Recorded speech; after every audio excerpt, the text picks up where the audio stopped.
Okay, so Hare Krishna, welcome back to the second part. I hope the first part was thought-provoking and informational.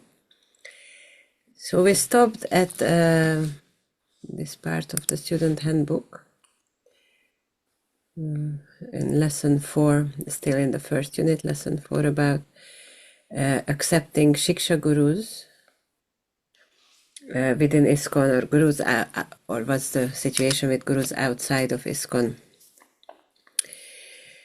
So ISKCON is the International Society for Krishna Consciousness, and you could say this is our family. This is where we belong to. It doesn't mean that devotees outside of ISKCON are not wonderful worshippers of Krishna. It doesn't mean that they can't go back to Godhead. It just means that this is our family. This is where, you see, you could say that where our loyalty lies. So we still respect devotees outside ISKCON. We still appreciate their service. But this is our family. Okay, so let's start to think about what are some of the benefits of accepting Diksha and Shiksha Gurus within ISKCON. So what would you say is a benefit of that?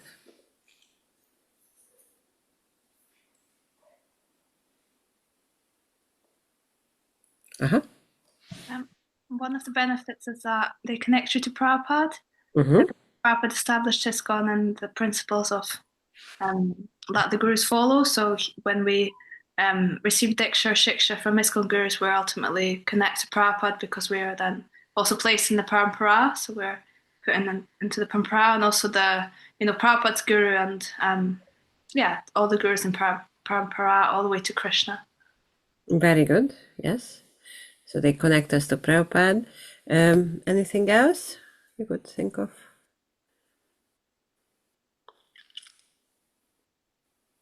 Maybe like you might get a more personal relationship with a Shiksha guru as opposed to, if you're going to take a Diksha guru, you might not necessarily like be able to have much association with them.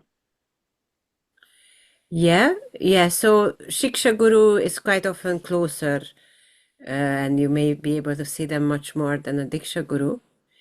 But what about Diksha and Shiksha Gurus within ISKCON as opposed to outside of ISKCON?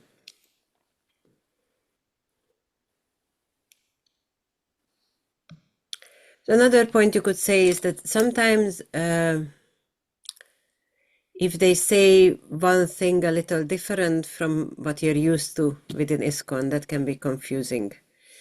To kind of get back to the analogy with the family, if you live with your family and you are used to your mother cooking, a certain preparation in a certain way, then if you go to another family and they put more chilies in it, or they kind of make it in a different way, then that can be confusing, or what's happening. Of course, it's not a perfect analogy, because sometimes it's nice to have prasadam at other people's houses, but Prabhupada's disciples, Prabhupada's grand disciples, they present Krishna consciousness in a certain way. Prabhupada had a reason.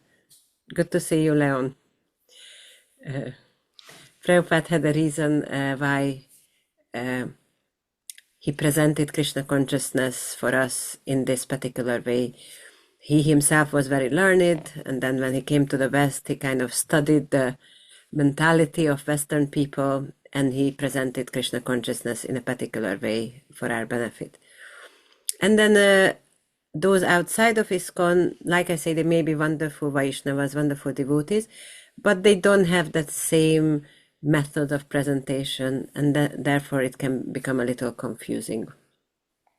So this is another reason why it's best to kind of remain within the family. Okay. Let's see if we got more slides.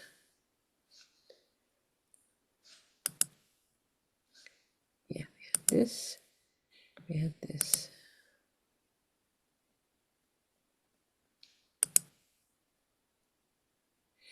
Okay. Leon, are you able to read this one out? Better you should stick to hearing from authorized persons like your spiritual master or experienced God brothers, but never try to hear someone who is not in our line. It's simply a waste of time to hear, and then again have to rectify the mistake. Okay, so what does this mean to you, Leon? How would you explain this?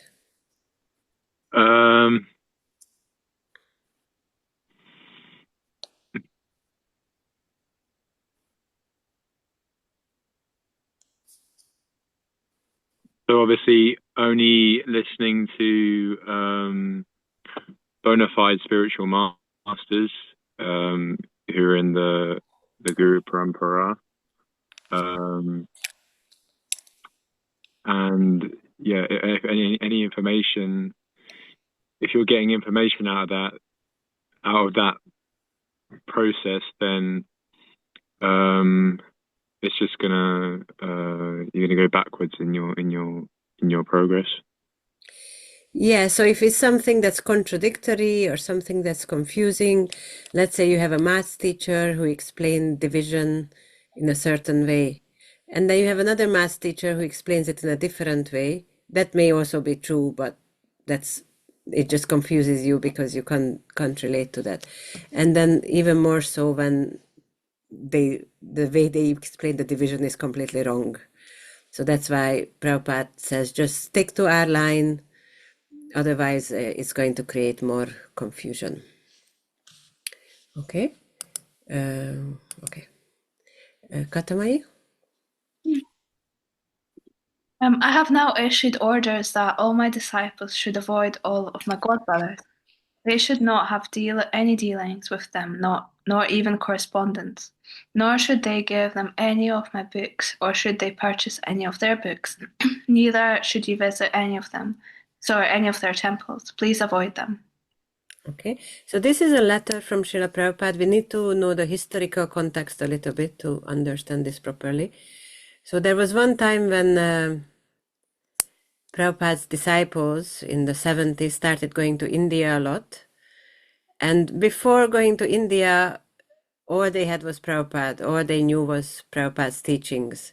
And when they went to India, suddenly there was this huge amount of all sorts of different information, all sorts of different devotees explaining things in different ways. It's like a kid entering the candy store, the sweet shop. Wow, there's so much. And it was a little bit too much, a little bit too confusing. So to kind of protect them from this confusion.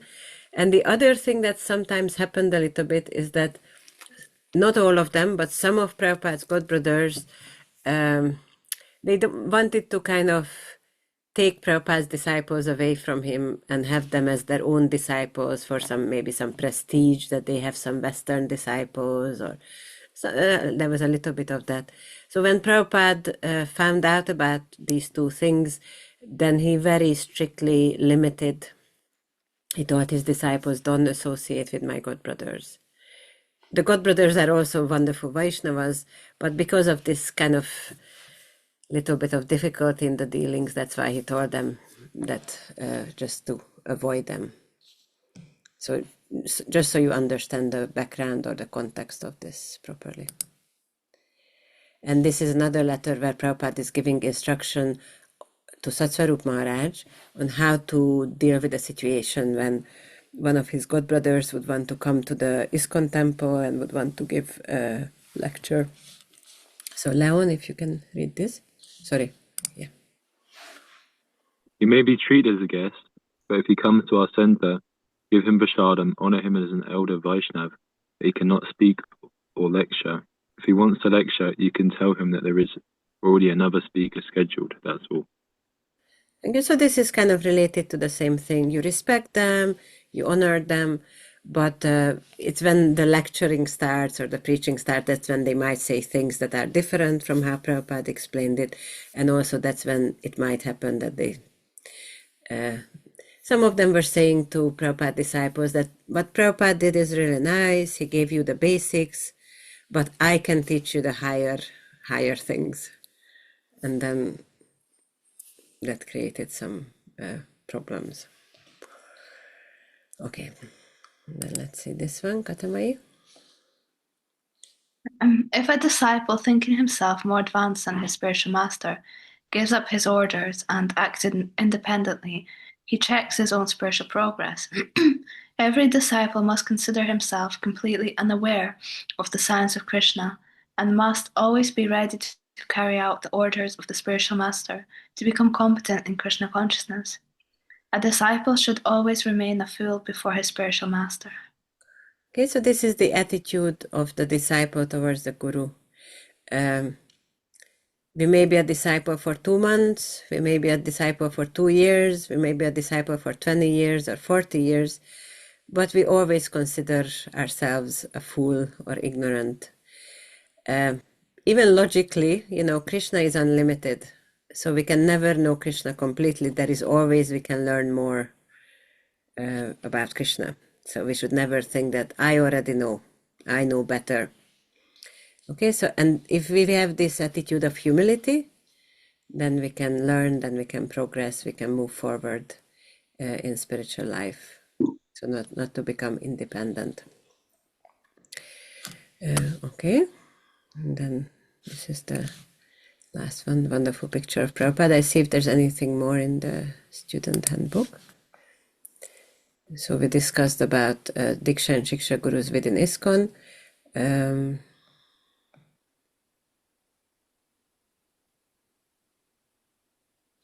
Okay, Leon, could you read this one? Sorry, this never try to hear from someone. Never try to hear someone who is not in our line. Better you should stick to hearing from authorized persons like your spiritual master or experienced God brothers, but never try to hear someone who is not in our line. It is simply a waste of time to hear and then again have to rectify the mistake. Yeah, I think we did that one. Yeah. What about the next one, this one? If you read this one as well. When they say they don't like ISKCON and the GBC, they're really saying that they don't like to follow my order. That means they don't like my order. That means they don't have faith in my order. That means they don't have faith in me. That means Guru Aparad. To say they have faith in me is just hypocrisy. Okay, so this is also, there is a little kind of background story to this.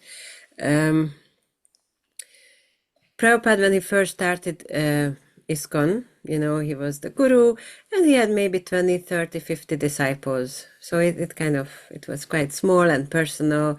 Prabhupada could answer all letters. If you see Prabhupada's early letters, sometimes he writes about, one of his young disciples, maybe 18, 20 years old. He writes to him, I get all these pimples on my face. What should I do? I mean, this is not a question you would normally ask your guru, but that was the relationship. And then Prabhupada writes this long letter, you should kind of mix bicarbonate soda with this and then put it on your face and it will help. So it was a very, very personal, very close relationship. But then as the years went by, Prabhupada had more and more and more disciples. ISKCON grew exponentially.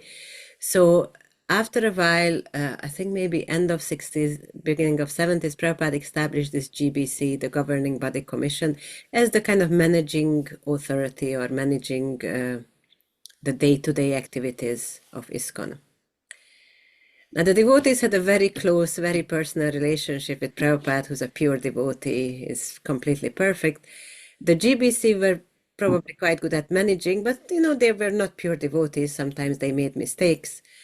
And that's why some of the devotees felt very uneasy about having to follow the GBC. They just wanted to follow Prabhupada. They didn't want to follow the GBC. But because it's such a huge organization, Prabhupada couldn't deal with every single thing personally. So that's why he established ISKCON, the GBC. And in these letters, he's emphasizing the need to follow the GBC. He says, I established it, so if you have faith in me, then please follow it. It may be that they're not perfect, but just kind of do the best you can, try to cooperate. And even when there are sometimes mistakes made, we can take it that sometimes there are situations in our lives that may look externally unpleasant, but they are also Krishna's way of guiding us closer to him. these situations may force us to take more shelter of Krishna. So rather than kind of blaming people, accusing people, just accept it that, this situation can also help me come closer to Krishna. So this is a little bit of the background of this. And then Katamai, if you can read these two. Service to Srila Prabhupada and their Guru Parampara. Those who accept the service of Diksha Guru or Shiksha Guru in ISKCON are required to be exemplary in representing Srila Prabhupada's teachings in their words and personal behavior. The Shiksha Guru gives spiritual instruction and inspiration on behalf of Srila Prabhupada and our Guru Parampara. The Diksha Guru gives spiritual instruction, inspiration, formal initiation, a spiritual name, and later imparts the sacred Gayatri mantras to a qualified disciple as a service to Srila Prabhupada and our Guru Parampara.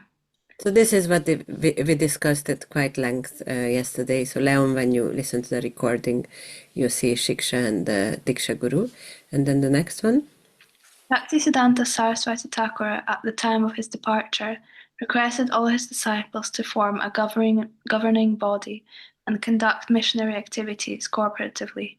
He did not instruct a particular man to become the next acharya, but just after his passing away, his leading secretaries made plans, without authority, to occupy the post of acharya, and they split into two factions over who the next acharya would be. Consequently, both factions were asara, or useless, because they had no authority, having disobeyed the order of the spiritual master. Okay, so traditionally, historically, the way guru-disciple relationship worked was that there was a guru. Usually he was a grihastha, he was a married man, he had an ashram, and then in the ashram there were maybe 20 disciples or 30 disciples, or he lived in a village and the villagers were his disciples. And it was very straightforward. But Bhaktisiddhanta Saraswati Thakur, when he wanted to start really big preaching, then it became an institution. So within one institution, in the beginning it was Bhaktisiddhanta Saraswati was the guru, and then his disciples were opening centers in different places and preaching. And that worked well until Bhaktisiddhanta Saraswati Thakur passed away. Because then each of his disciples, who, let's say, one opened a center in Bombay, another one opened a center in Delhi or Pune or wherever all over India, they all wanted to have their own institutions there where they are the guru and then they have their disciples. In one sense, that was the traditional way anyway. But once this Bhaktisiddhanta Saraswati's organization, this Gaudiya Math, became fractured, then once you kind of fractured, you can't work together cooperatively. You can't achieve as much, one person here, one person there, as if you are all working together. So that's why Bhaktisiddhanta Saraswati Thakur wanted this governing body. He wanted missionary activities working together cooperatively, and he didn't want one acharya. But his disciples couldn't quite relate to that, and that's how Gaudiya Math became fractured. And then Prabhupada was very worried that the same thing will happen to ISKCON. Once he passes, then, this guru will open their own centers and they will become completely separate from the other gurus. So it's at least it was a very, very difficult time at that time, just to kind of somehow build something up that in one sense had no historical example, because previously nobody tried to preach all over the world. So to have both an institution and both gurus, and the institution is kind of managed by this GBC, and then there are gurus who work with the GBC and within ISKCON to help with the spiritual life of the disciples. Is this understandable? Did I manage to explain this? Okay. Leon, do you have any thoughts or questions? Seeming to make sense. Okay. Okay, so this concludes this lesson 4. We did half of it yesterday. And then I put the link up for the student handbook, so you can read these additional quotes. There are some of them from GBC, Prabhupada's will, some of them from Srimad Bhagavatam, and different points. As you are reading it, if you find something difficult to understand, then either you can ask that, next week, next class, or you can write to me. That's also fine. So you can read through these. And then that takes us to Unit 2. So now we have kind of the basics. And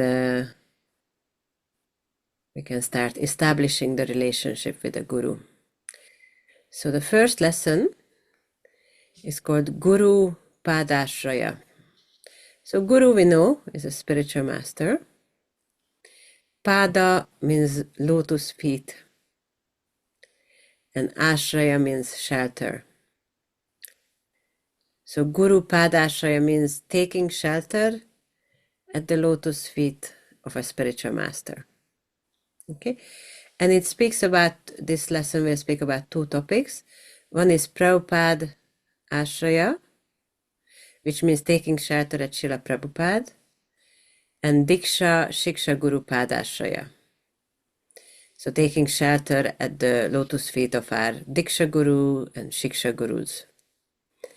Leon, do you know the difference between Diksha and Shiksha Guru? I believe Diksha Guru means you're like initiating Guru, and Shiksha can just be sort of any senior devotee that you learn from. Perfect, yeah. So Shiksha means teaching. So any senior devotee, like you say, who teaches you. Very good. Okay, so let's first start thinking about taking shelter of Srila Prabhupada. So think of some ways, some specific ways in which we can develop a very deep, authentic, meaning very real, devotional relationship with the Srila Prabhupada from the very beginning of our spiritual life. So I'll let you think about it, both of you, and then I'm really interested, both of you, what comes into your mind. You can make little notes if you want.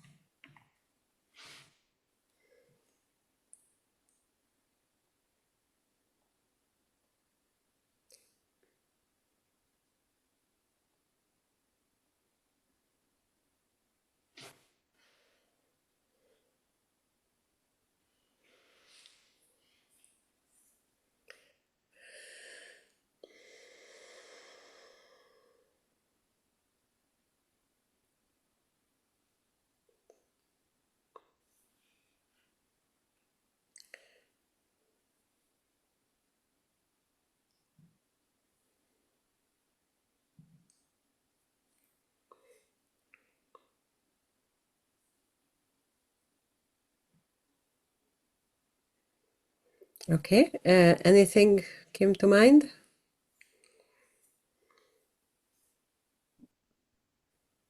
After you, Mataji. Sorry? Is it anyone or? So what are ways in which we can develop a deep relationship with Srila Prabhupada? Okay. I was thinking having a Prabhupada deity, like a home deity, and serving prasadam, and looking after a Prabhupada deity. Okay, so that's a really good way, having Srila Prabhupada deity. You can offer food, offer incense, just every day he's there for you in your life. Anything else? And obviously reading Srila Prabhupada's literature and sort of his biography, and getting to know him through his sort of pastimes and stuff. Very good. So reading Prabhupada biographies, understanding his pastimes. Katamai, good. I was thinking hearing from Prabhupada's disciples, and especially like there's this kind of YouTube series I like to listen to, Prabhupada's Memories. That's really nice. I heard that when I think it was either Prabhupada or someone else said that Prabhupada like lives where his disciples talk about him. So that was one. Another one is rendering some service. So maybe like going out on book distribution and distributing Prabhupada's books, and like Leon said, also serving the deity, so like making garlands and for Prabhupada and like other things, offering food, and yeah, listening to Prabhupada's classes, and talking about Prabhupada with other devotees. Yeah, so these are all excellent ways, really, really good. Especially like reading Prabhupada biography, and also, like you say, this they call it Following Srila Prabhupada or Memories of Prabhupada. You listen to them and it's like being there, because the disciples are so close to Prabhupada. I put up the link later on, so you can enjoy. And reading Prabhupada's books is also a very good way. Quite often you find that you maybe have some difficulty, you're going through something in life, you open Prabhupada's books and there's the answer. So you can find that Prabhupada actually has a relationship with you, even if you've never actually met him. Prabhupada has a relationship with every one of us in ISKCON. Another thing is when we have Vyasa Puja, Prabhupada's Vyasa Puja the day after Janmashtami, writing an offering every year. That's a really good way, because it forces us to think about what Prabhupada means to us, or who Prabhupada is, our relationship with Prabhupada.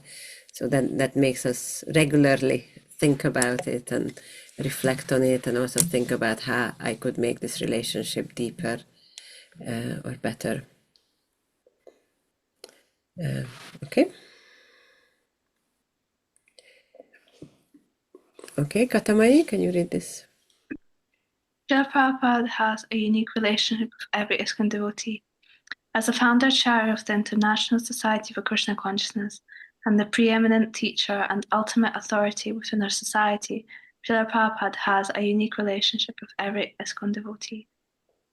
Okay, so we mentioned this, that whether you are initiated by Prabhupada or whether you are not initiated by Prabhupada, each and every one of us has a unique, personal, individual relationship with Prabhupada. Leon, if you can read the next one. ISKCON devotees shall instruct new members to take shelter of Srila Prabhupada and to receive guidance, training, and assistance from those who are instructing them in Krishna consciousness. ISKCON members shall choose when and from whom they wish to request initiation. They must focus their attention on Srila Prabhupada as the founder Acharya and as their preeminent Shiksha Guru. Okay, so there are many Shiksha Gurus, there are many teaching Gurus, but the most important, the preeminent, the most prominent one is always Srila Prabhupada. And before we take initiation, before we choose a living Guru, it's very important to understand very deeply Prabhupada's teachings, so we can choose a Guru who represents those teachings.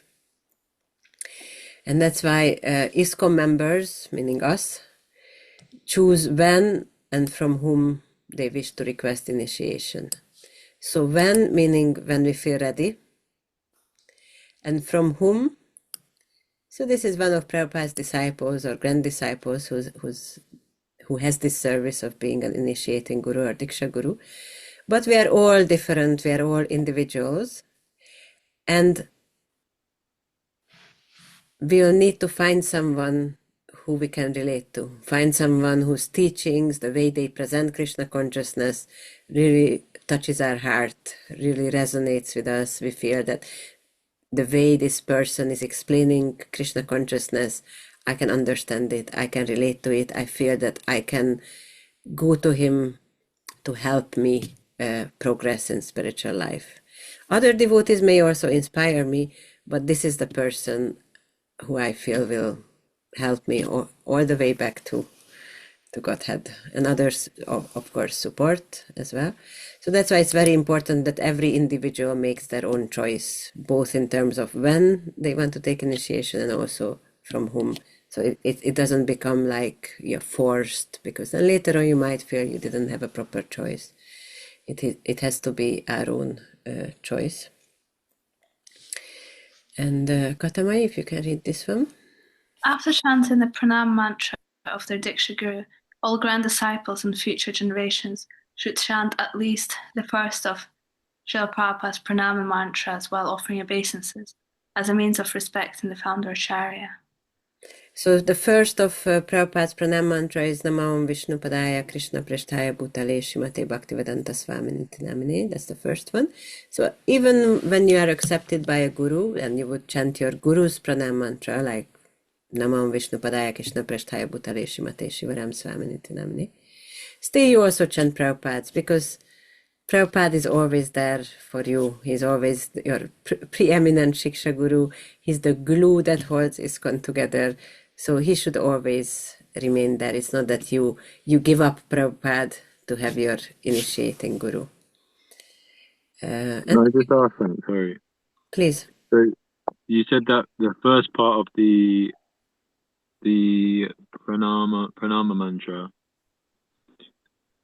what part of that is your would be your Diksha Gurus, and what part is like referring to Srila Prabhupada? Okay.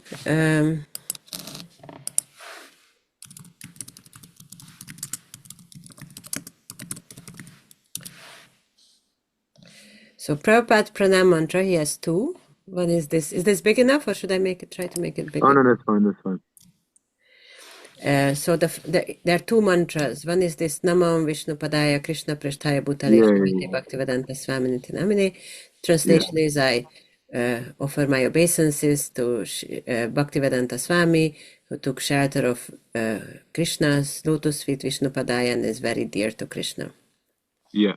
And then the second one is Namaste Saraswati Devi Gauravani Pracharine Nirvishesha Shunyavadi Paschitya Deshatarine. This also refers to Prabhupada. This glorifies him. He came to the West and is preaching to remove atheism, Nirvishesha, and Shunyavadi, voidism. So they're both Prabhupada's pranam mantras.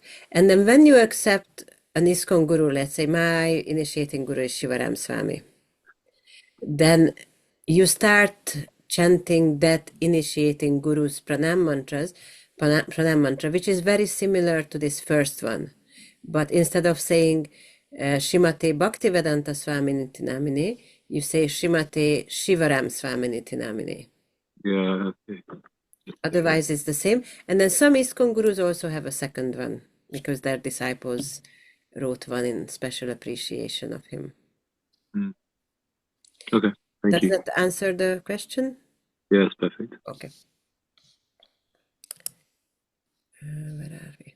Okay. Okay.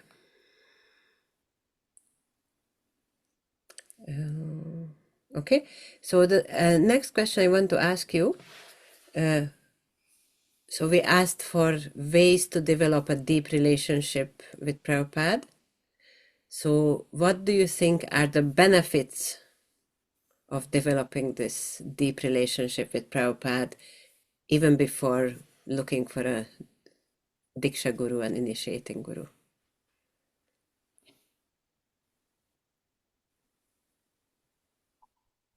I think if you have a good relationship with Prabhupada, then like if you're praying to him, then he might give you more sort of direction.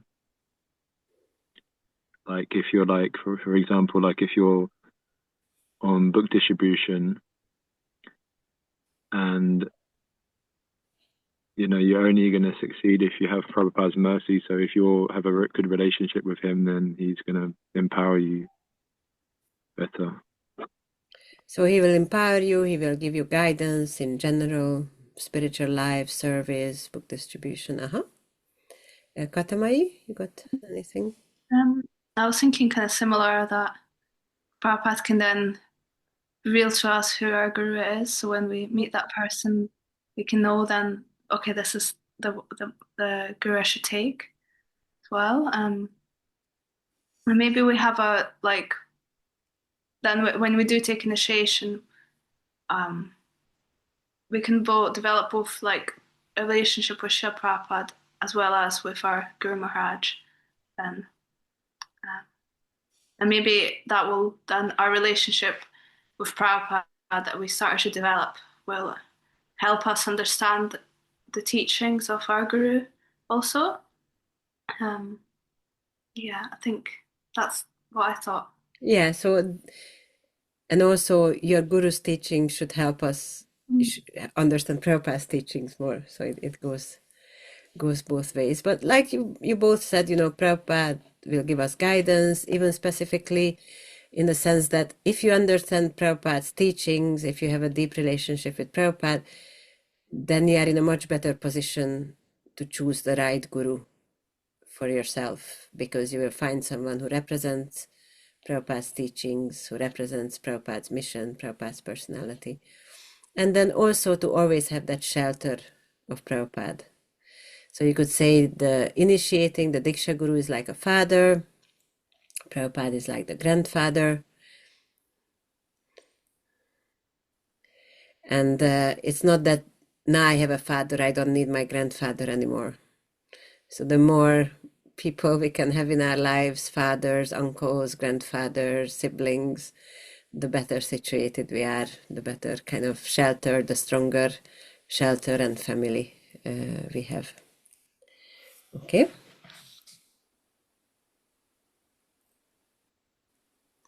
Okay, so this is a lot of Sanskrit words, but what is the relationship between Diksha, Shiksha Guru Padashraya and Prabhupada Padashraya? Diksha Shiksha Guru Padashraya means the shelter of your Diksha Gurus and the shelter of your Diksha Guru and Shiksha Gurus. And Prabhupada Padashraya means the shelter of Prabhupada. So what's the relationship between the shelter of your Diksha Shiksha Gurus and the shelter of Prabhupada?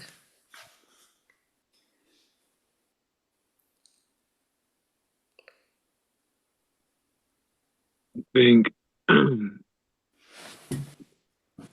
you're bound to your Diksha or Shiksha Guru is always bound to have a better connection with Srila Prabhupada. So in order to make that link to sorry, I'm having someone. Yeah, I can see. We can't have that same connection without the with the the connection. We've got to make a connection with the Diksha Guru to make a connection with Prabhupada, because Prabhupada's so far away. Yeah, we can't make that link without them. So we can't jump over to Prabhupada, but at the same time we need to have a relationship with Prabhupada. We need to understand his teachings before we can know how to properly take shelter of our Shiksha and Diksha Gurus. Okay. Katamai, what are your thoughts on? I thought there's a connection between the both. There's a Diksha and Shiksha, Guru Padashraya and Prabhupada Padashraya, and I think if we learn to take shelter of Prabhupada, Prabhupada, then we'll be able to take shelter of our Shiksha and Diksha Gurus as well. Yeah, so they mutually support each other. Okay, and they made this little triangle. So here is the disciple, here is us. And then we have 3 shelters. Of course, we have a lot more. We have also Shastra, but we have shelter from Prabhupada, we have shelter from Shiksha Gurus, and we also have shelter from Diksha Gurus. So all 3 should be there. And of course, the Shiksha Gurus and the Diksha Guru have shelter from Prabhupada themselves. But all 3 should be there. And sometimes the emphasis is more on Prabhupada. Maybe in the beginning of your spiritual life, the emphasis is more on Prabhupada. And then also might come times in your spiritual life when you feel especially inspired by Prabhupada. Other times the focus is more on the Diksha Guru or more on the Shiksha Guru. Diksha Guru may be traveling or far away.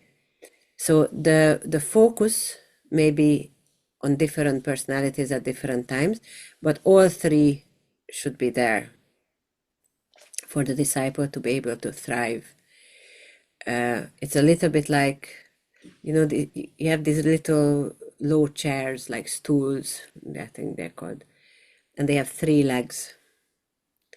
So all 3 need to be there for the chair not to fall over.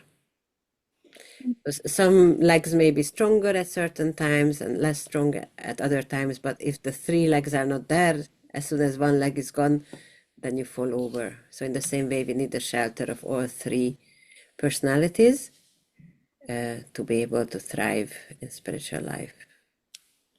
Okay, Leon, can you read this one? Sometimes a Diksha Guru is not present always. Therefore, one can take learning from an advanced devotee. That is called a Shiksha Guru. Shiksha Guru does not mean he is speaking something against the teachings of the Diksha Guru. He is not a Shiksha Guru. He is a rascal. Okay, so the teachings of Diksha Guru, Shiksha Gurus should be in line.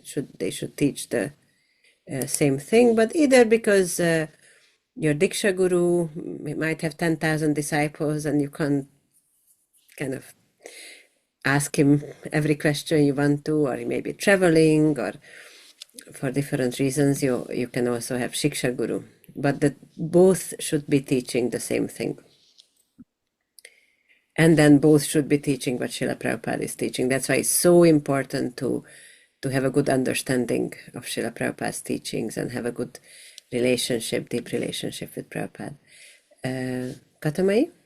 As such, a devotee is ultimately delivered by Sri Krishna acting through a combination of various manifestations of his mercy. These include, but are not limited to, the Chaitya Guru, Srila Prabhupada, the Guru Parampara, one's Diksha Guru, other Shiksha Gurus, the Holy Name, Shastra, and the 9 processes of devotional service. So Krishna comes in many, many different forms to help us go back to him. And these are some of the forms he comes in, some of the manifestations of his mercy. Chaitya Guru means the Guru in the heart, the super soul, Paramatma. Srila Prabhupada, the Guru Parampara is the disciplic succession. So when we become connected to the Guru Parampara through initiation, then we are not just connected to our initiating Guru, but we are connected to this whole chain. So all the different spiritual masters in the chain are there to help us go back to Krishna. One's Diksha Guru, initiating Guru, other Shiksha Gurus, teaching Gurus, the Holy Name, Shastra, the scriptures, and the 9 processes of devotional service. Do you know, either of you or both of you, what are the 9 processes of devotional service? Or some of the 9? The 9 I know. Okay, let's see Leon first, and then if you know any of the processes of devotion, 9 processes. Is it the one that's like Shravanam, Kirtanam? Yeah. Okay, I know Shravanam and Kirtanam. Okay, and you know what they mean, yeah? In English. No. Okay, so Shravanam. Kirtanam is like, yeah, Kirtan. Uh-huh. That's okay. I can think of ways of devotional service, but yeah, I couldn't say the whole Okay. that whole mantra thing. So kirtan, like you say, is either singing, chanting the holy names, or it can mean speaking, like speaking Srimad Bhagavatam, Bhagavad Gita. Shravanam means hearing. Shravanam. So Shravanam, Kirtanam, hearing and chanting. Any of the other ones? Vishnu Smarana. Remembering Krishna. Uh-huh. Padasevanam, serving the lotus feet. Mm-hmm. Vandanam. Yeah. And, you know what that means? No. Praying, offering prayers. No. And then also like Archanam. Mm-hmm. So what is Archanam? That's Archanam is deity worship. okay. Actually, so that's 5. Is it making friendships with Yeah. the Lord as well? Sakyam. Uh-huh. Um, Dasyam, serving, Mm-hmm. and like offering, like I'm not quite sure. It's like offering, yeah, offering prayers beside them. So like surrendering unto the Lord. Yeah, surrendering fully, Atmanivedanam. Yeah. And then there's one more, which is, so we have Dasyam, which is serving, and then Padasevanam, which is serving the lotus feet. So that's 9. And any process of devotional service we do fits into that. So even taking prasadam, that's part of Archanam, because you offer the prasadam to the deity and then taking that prasadam. So these are the 9 processes of devotional service. And then Srimad Bhagavatam class, Shravanam, chanting. So all the processes are there. Okay. I don't know, was it Leon or Katamai? Which one of you is next?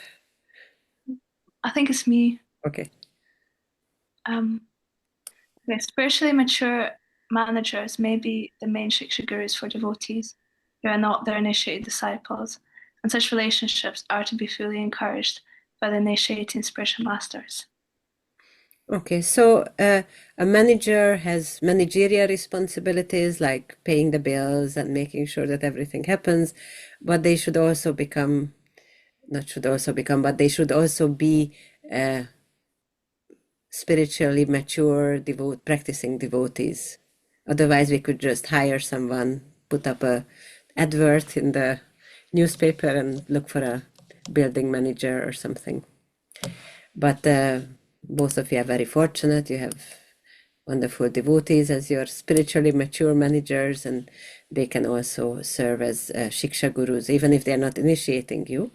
They day to day, they quite often help you in many ways, a lot more than your Diksha guru who might be away.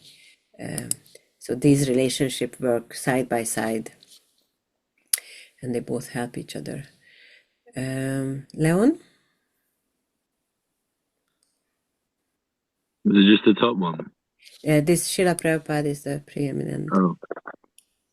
Within these cooperative elements, Srila Prabhupada, as the founder Acharya of the International Society for Krishna Consciousness, is a preeminent Shiksha Guru for all members of ISKCON. All members of ISKCON, for all generations, are encouraged to seek shelter of Srila Prabhupada. All members of ISKCON are entitled and encouraged to have a personal relationship with Srila Prabhupada through his books, teachings, service, and his ISKCON society. Okay, so I think that's quite clear. We spoke about it a bit. Are there any questions relating to what we spoke about so far? Any questions or reflections? Yeah, I have a reflection on like the different ways that Krishna's mercy manifests that we read through. Like the Chaitya Guru, the Guru Parampara, Diksha and Shiksha Guru's holy name, and so on. I was kind of sort of, I guess, exploring that a little bit since I got initiated, and the different different acharyas. Been reading. I've been reading books by Bhaktivinoda Thakur, and like especially in the Dham, I really felt like it's really inspired by reading, and like you said, the Parampara can help us, and the acharyas can help us to go back home, back to Godhead, and I felt like it's I could really get in since being initiated. I felt like that connection is stronger, and felt like I could really get his association through the books, which I've not managed to experience so much before I was initiated. But I feel now it's like I finally kind of starting to understand a little bit and apply what he's teaching. So that's really kind of quite relevant to me at the moment at this point. It makes a big difference, right? Being initiated. It's not just having a new name, Yeah. new beads. Okay. So this was lesson 6. I see if there's any more slides that we didn't look at. Yeah, so this is the translation of Guru Padashaya. Okay,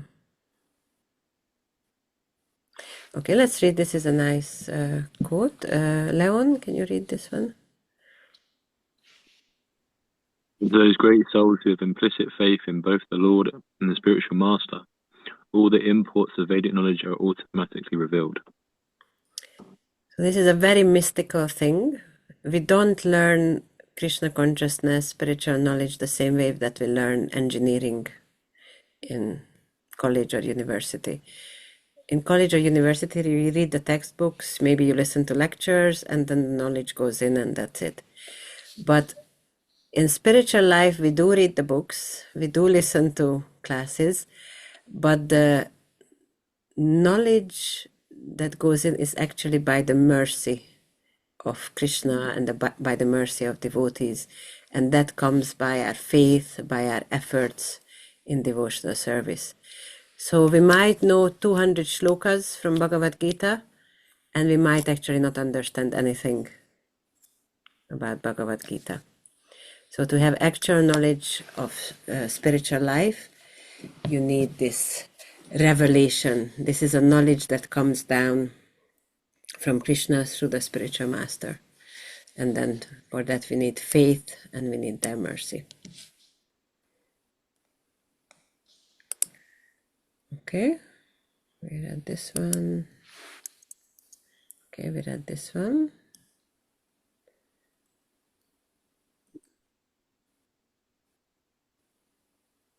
Okay, let's read this one, Leon. To be understood that the purpose of Shiksha and Diksha within ISKCON is to strengthen the devotee's relationship with Srila Prabhupada in terms of fidelity, attachment, and affection. Okay, so I wanted to tell you a little story about this picture. So this is a picture of Prabhupada basically on his deathbed. So the last few weeks in Vrindavan, Prabhupada was very, very sick. And he was still translating the Bhagavatam. So the first few chapters of the 10th canto, this devotee, I think is called Gopi Paranadhana Prabhu. He was reading out the Sanskrit, and then Prabhupada would make the translations. He would dictate his, this dictaphone is here. He would dictate his purports. Is Jayadvaita Maharaj here. And when I first became a devotee some years back, many years back, my service was to translate Prabhupada's books into Hungarian. At that time, the movement was very young in Hungary, so they didn't have any Hungarian books. So I translated Chaitanya Charitamrita and a few other books. But I was like 17 or 18. I was very young, and I found it so difficult to just sit all day in a room and just think and type. It was really, really hard. And then my spiritual master gave me this picture as an inspiration that Prabhupada was doing this, even on his deathbed. So you should also kind of make some little sacrifice for the sake of doing this service, which is really important. And I felt that this picture and also just being able to do this service made a very close connection with Prabhupada's books and with Prabhupada himself. So because we're speaking in this part of the course, we're speaking about Prabhupada Ashraya or taking shelter of Srila Prabhupada, I just wanted to share a little story about how some of my relationship at least started with Srila Prabhupada. Did you find it hard sometimes? Like sometimes there wouldn't be sometimes there wouldn't be the right word in Hungarian. So what would you do then? So some words we made up, not like completely made up like some gobbledygook, but like put it together. Even Prabhupada did that. Sometimes you find in Prabhupada's books words like multi-incarnations. There is no such word in English, but it kind of makes sense if you think about it. So sometimes we did that. Sometimes we just had to kind of kind of describe it in a few words. You know, in English it would be one word, but in Hungarian we had to describe it in a few words. Sometimes there wasn't, like, for example, in Hungarian we don't have a word for devotee or devotee. We just use bhakta. And then as people come to Krishna consciousness, after a while they understand what a bhakta is. So they call devotees, they call them bhaktak. We don't have a word for chanting, we just say japazni. So. And who was sort of making the decisions for, like, if there was a, you know, you had to make... making up these words. Yeah. So there is one lady who, she started doing the books actually a few years before me, Bhagavad Gita and Srimad Bhagavatam. So she was the kind of head of the BBT. So we would talk to her. And also, then she would also speak with Shivaram Maharaj. Shivaram Maharaj is actually from Hungary originally, but he left when he was 6 years old. So his Hungarian is not, now it's a lot better. Now he can give class in Hungarian, but when I first joined, he understood Hungarian quite well, but he couldn't speak it. Because, you know, when you leave a country when you're 6, you don't really hear the language again, it goes away. So we would also speak to him when something was very difficult to translate, or yeah, that's what happened. Wow.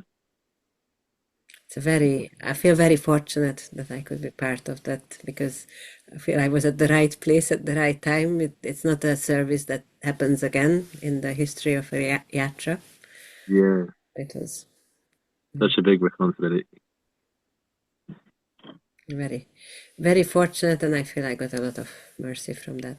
But did you get a lot of support from Shiva Maharaj doing the service as well?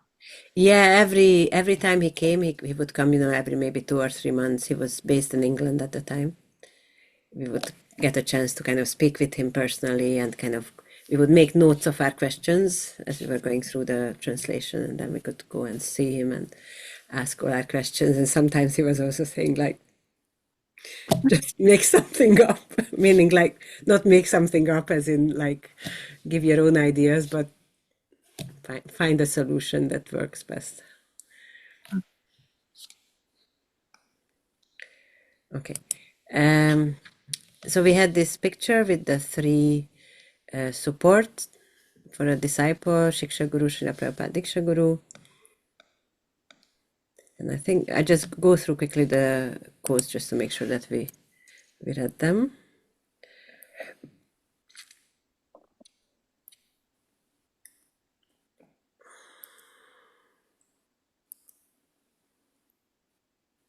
Okay, Gautama, can you read this one?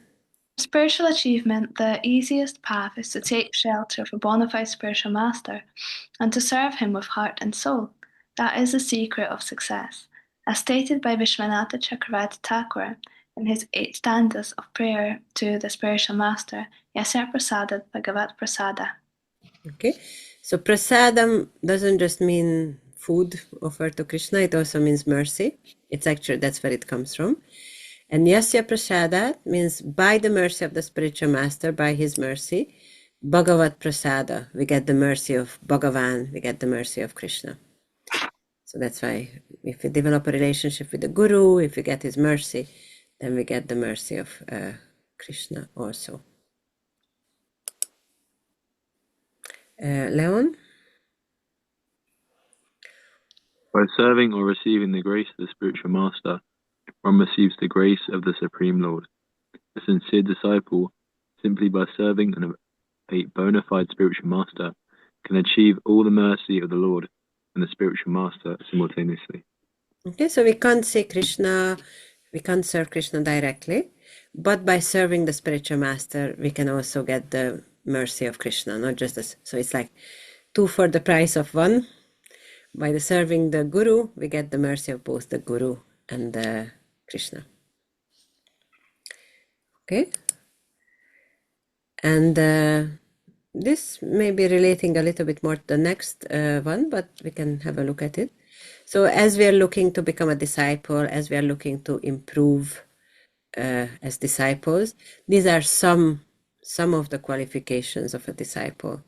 So Katamai, can you read the first two? Submissive attitude and eagerness to hear and serve. So how would you kind of give an example of those? So I guess submissive attitude is not challenging the guru and always being humble and making fun of him and always ready to follow his instructions and do what he says and to hear from him in a humble way, in a submissive way, like not say, oh, that's not challenge him, not say, okay, that's wrong, I don't agree with it, but just accept it, accept what he says, and eagerness. That maybe later on we'll understand it. Even if I don't understand it right now, as I become more mature in spiritual life, I will understand. Eagerness to hear and serve has been always like having the desire to hear from the guru and to serve him and being always there to offer service and attend his classes, like that. Yeah. Okay. And then Leon, the next three. Following 4 regs, chanting 16 rounds, and reading Srila Prabhupada books. Okay, so if you can just give a really quick explanation of these three. So the 4 regulative principles, which are no meat eating, no intoxication, no illicit sex, and no gambling. Chanting 16 rounds of japa every day, so like 108 Maha Mantras. Okay.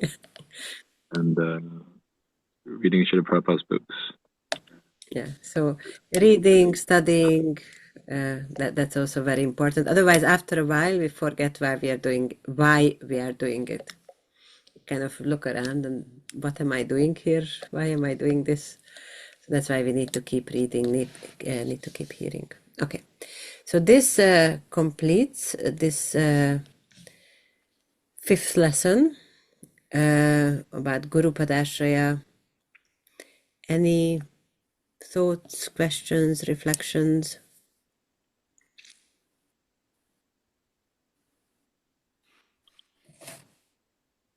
It's just interesting sometimes, like you see devotees and like they obviously don't have, like, we can't have good, like a really close relationship sometimes with Diksha gurus, but like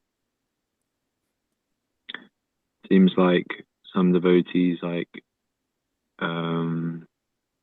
take it as, oh no, I'm only, I've been initiated, so I'm only going to take orders from my spiritual master, not from my Shiksha gurus, and sort of like, yeah, I've been initiated now, so I don't need to listen to anything my seniors are saying. And yeah, but surely we can't possibly, the only way we can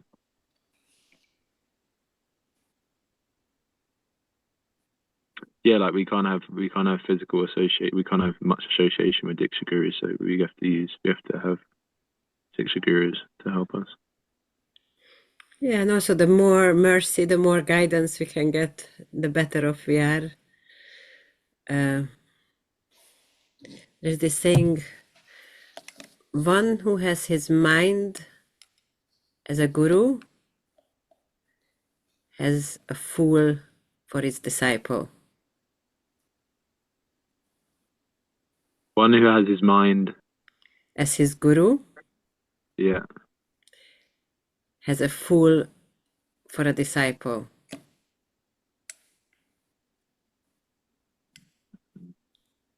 So okay, yeah, I understand. If you accept your mind as your guru and you're a disciple of your mind, then you're a fool. Then you're a Godas. Yeah, or Mana Das. Mana is the mind. Yeah, so like you say, it's a very good point that we shouldn't think that now I'm initiated, I won't take orders from anyone else, I know better than anyone else, and my guru is far away anyway. So it's rather than becoming more submissive and getting more guidance, then we just take it as an excuse not to follow anyone. Okay, let's see the next one. So the next one is selecting a guru. This is quite an important lesson.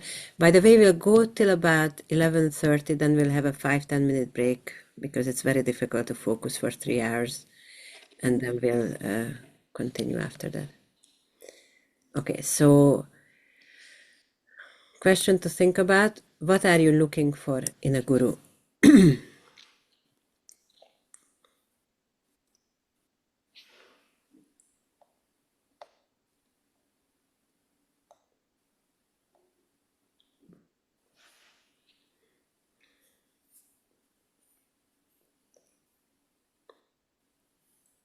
I'm not really sure what way to take that question, because you can sort of say like, oh, I'm a devotee that likes distributing books, so I'm gonna look for a Diksha guru that specializes in that, or like certain personality traits. I don't know. No, you can take it, but this is a very important thing. If book distribution is very important to you, then you're looking for a guru who also finds book distribution very important. So that's a completely bona fide reason. With the personality traits, I'm not sure what you mean by that, but if you explain, then I don't know either what I mean. okay. Katamai, you got anything? Yeah, I just wanted to, like, obviously, you've already been initiated. I had a very interesting experience in this because I was actually aspiring for a different guru first. I was aspiring for Mahatma Prabhu, but this was when I was living by myself, kind of not as part of a community. So I was living just kind of on my own and then visiting Scotland and then going back and like that. So I wasn't actually in a temple. But then when I moved to a temple here in Wales, and I realized I had to change. I kind of realized I need to change my kind of decision, and which was a better decision. And I was kind of looking for more for, rather than someone who inspires me and okay, like speaks what I need to hear and like that. I realized maybe it's better off having the guru as my shiksha guru, because then I was looking more for being part of the community and someone who visits frequently and someone who has the same mood. So we have quite a focus on book distribution and preaching. So someone who also kind of encourages that and has the same mood, and like the being in the community of my God brothers and God sisters as well was quite important for me, because I realized like Mahatma Prabhu's God family are in London, and if I visit, I might feel like I'm left out, and there's not so much of a connection there. Whereas in ISKCON Wales, I've got my God family there, so it was quite important. And also what Tarkanath Prabhu, our temple president, said to me. He said that there's many gurus, but the principle is one. So like Guru Tattva is one principle. So actually, it's not so much important, who the guru is, because they're all saying the same message and they're all teaching the same thing and helping us come closer to Krishna. So yeah, and then also having the same guru as my husband, it's like proven to be a lot easier. So yeah, I think I'm glad I've taken my time and kind of thought about it and followed my gut instinct as well. I remember when I was chanting japa and it just kept coming up, and I was like, okay, I should follow this. I think Krishna's trying to tell me something. So, and then I spoke to my seniors, and then it helped me make the right decision. It's very good. So you get a sense or a feeling or a gut instinct. You get some guidance from your mentors, from your seniors. And it's also an interesting point you mentioned, that it's completely okay that you kind of aspire to have someone as your initiating guru, but then change your mind. But it's very important to change your mind before initiation. That's why you need to really kind of think about it carefully. But after initiation, it's like a marriage. Of course, in this country, you can have a divorce and like that. But, if you want to change your mind, do it before, not after. And then for you, it was more important to have that community, that God family So that's what you were looking for. But Leon said his point about, if book distribution is important to me, I want to take initiation from someone who also finds it important, who can inspire me in that. So that these are perfectly good reasons. Mataji, can I just ask who you initiated by? Devamrita Swami. Oh, okay. Yeah, okay. I could have guessed that. Okay. Cool. Okay.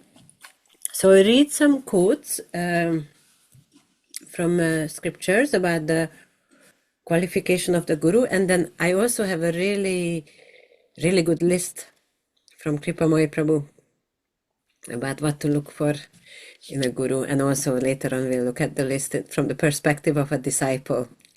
What should I aspire for to become a good disciple? So let's look at the quotes about the guru. So what are the qualifications of a bona fide guru? Okay, I read this one. Vacho vegam manasakroda vegam jiva vegam udarapasta vegam etan veganyo vishahetad hira sarvam apimam pritivim sashishyat. Translation, Leon?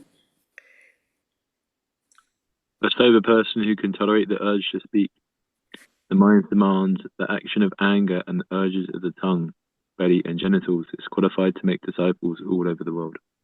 Okay, so this is the first verse from Nectar of Instruction, and this refers to a bona fide guru can control these urges. They can control their senses. That's one of the qualifications. Tad vigyártam sagurum eva abhigaccha samit panishrotiyam brahmanishtam. Katamai? To understand these things properly, one must humbly approach with firewood in hand, a spiritual master who is learned in the Vedas and firmly devoted to the absolute truth. So this is from the Upanishads, Mundaka Upanishad. The Upanishads are very special scriptures in the sense that they speak a little bit enigmatically. They don't explain everything. They kind of, what's the word for it? They are for people who like to think. So they kind of especially aimed at those people. Bhagavad Gita is also called Gita Upanishad. It's one of the Upanishads. And so a few things need to be unpacked here. First of all, to understand these things properly. It doesn't say which things. So these things refers to the absolute truth, our relationship. Who is that absolute truth? Our relationship with that absolute truth. How to act in that relationship and how to achieve perfection. So this is these things. With one must humbly approach with firewood in hand. Now this can sound a little strange to us, but this refers to when we take initiation, there is a fire sacrifice, and for the fire sacrifice we need firewood. So rather than expecting the guru to provide the firewood, we already go there with the firewood. So you can see our eagerness and readiness to facilitate the initiation. So we must approach a spiritual master who's learned in the Vedas. So this refers to kind of the jnana or the knowledge, and then firmly devoted to the absolute truth. And this refers to the realized knowledge, the vijnana. So both have learning and realization. Okay.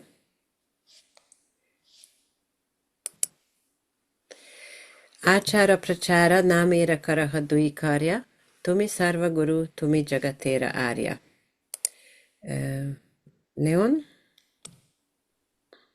You simultaneously perform both duties in relation to the holy name by your personal behavior and by your preaching.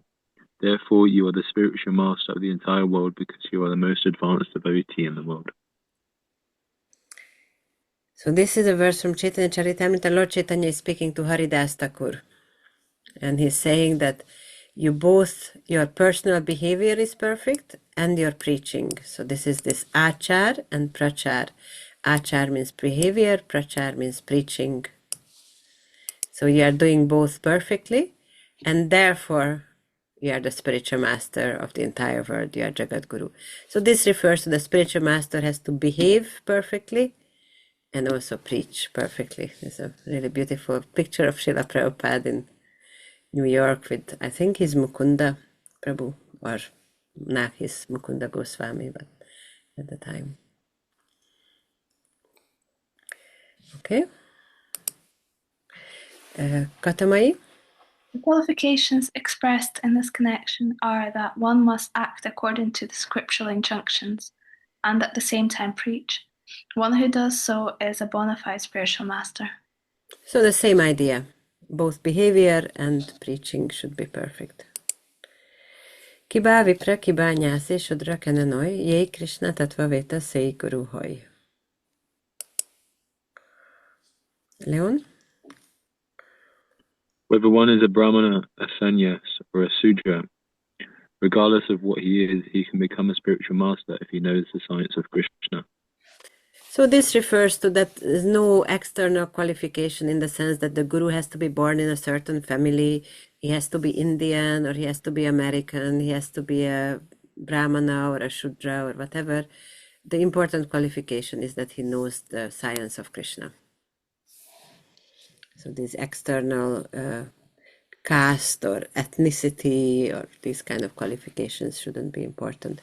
At the same time, some people, let's say from an Indian background, might find it easier to relate to a guru who's also from a similar background as them.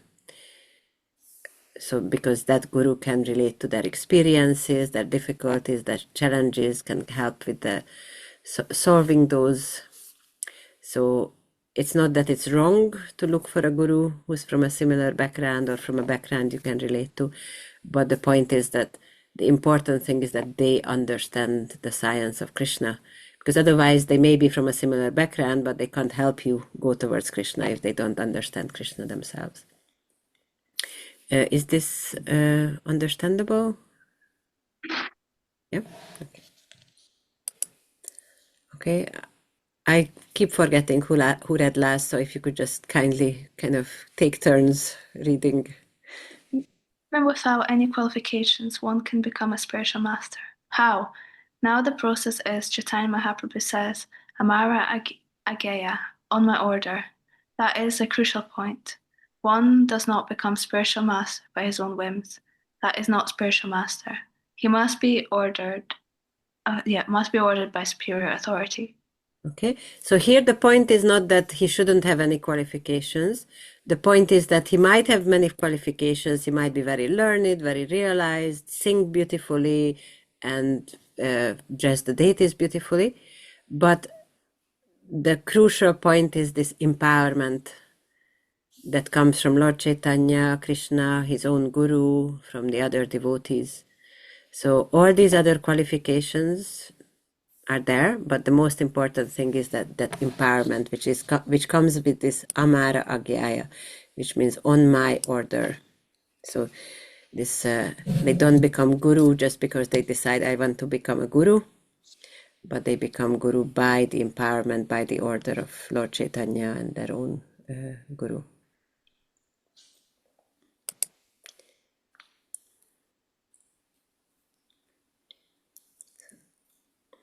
So then he's spiritual master, Amara Agnaya. Just like in our case, our superior authority or our spiritual master, he ordered me that you just try to preach this gospel, whatever you've learned from me in English. So we have tried it. That's all. Okay, so Prabhupada says the same point, that it's the empowerment coming from the guru, that's what's important. So therefore the process is, before accepting a guru, one must hear him at least for 1 year. And when he's convinced that he is actually a guru who can teach me, then you accept him, guru. Don't accept whimsically. Okay, so this relates to something practical. It's not that I hear someone give a class for half an hour and decide he's my guru. I want to be initiated by him tomorrow.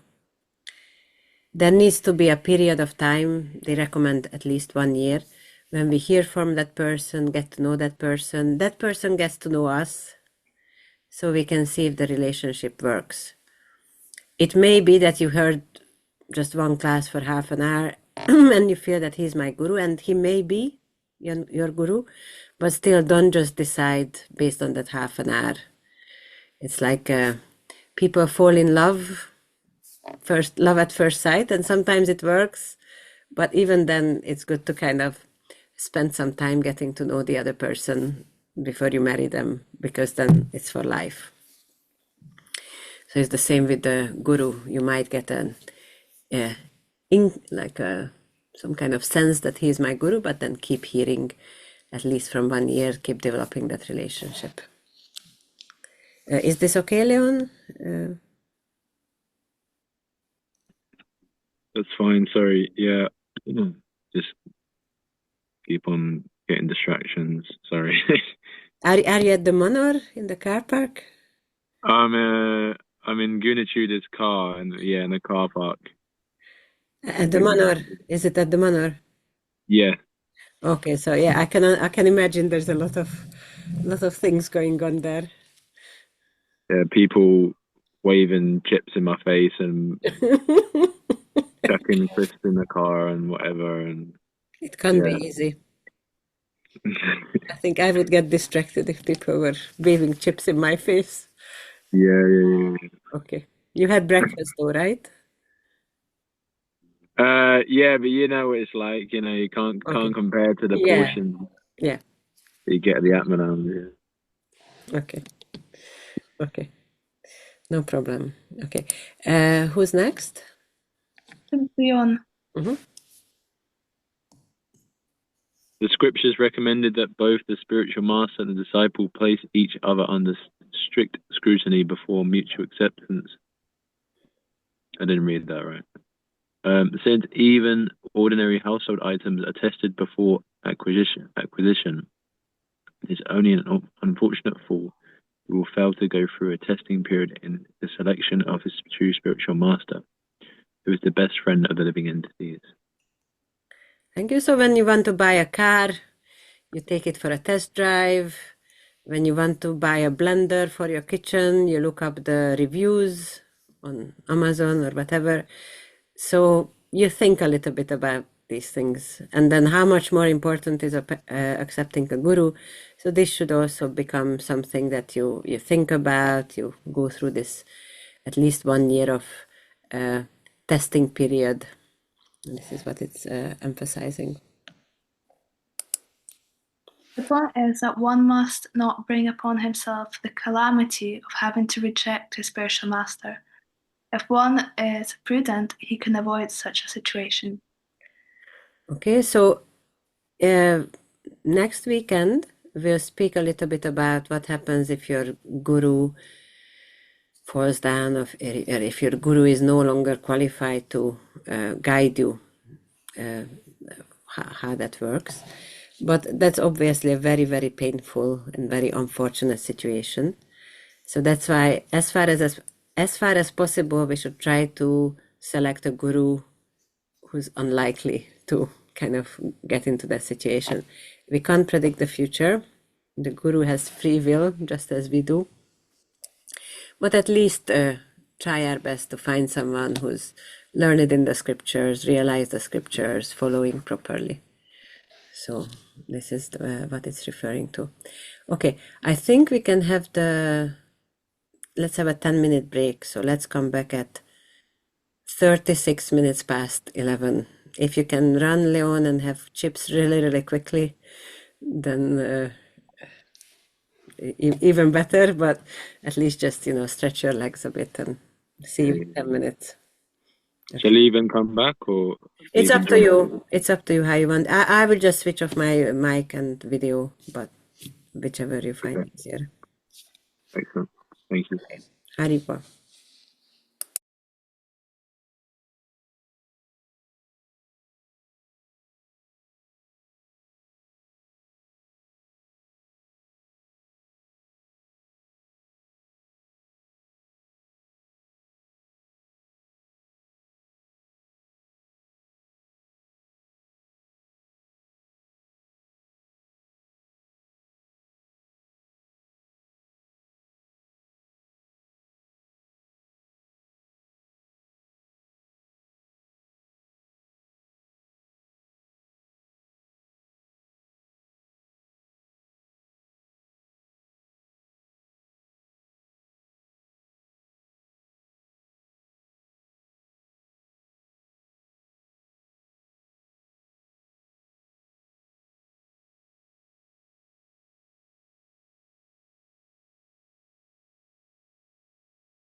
Okay, Haribol, good to see you back. Did you manage to get something, Leon? No, I haven't got the keys for the car, so I didn't want to leave the car. Okay. I'm sorry about that. I had a little sweet, but Okay. don't keep me going. Okay, so let's look at, I mentioned about this list that Kripa Moy Prabhu, it's in his Guru Disciple book, one of the things there. So it's quite a long list of questions, but I can also post it on the WhatsApp group. I'm not expecting you to remember it all, but we can just read through it quickly.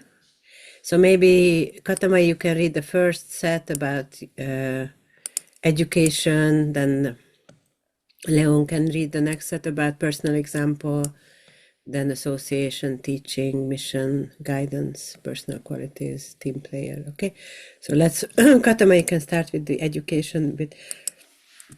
Here is a brief checklist to help you with your testing of the Guru. Education. Has he studied Vedic literature sufficiently to become a teacher? Has he become an expert in any particular literature? Has he passed any examinations? Can he recite verses from memory? Does he demonstrate his learning by reference when he gives classes? Is he faithful to Srila Prabhupada's translations and commentaries in his presentations? Are you sure that he does not unduly emphasize any particular portion of the philosophy, but provides a balanced presentation? Is he knowledgeable of deity worship? Does he perform deity worship himself? Can he conduct ceremonies and teach others how to celebrate festivals? Does he know how to cook for Krishna? Does he know the standard Vaishnava songs and prayers? Okay. Is he faithfully?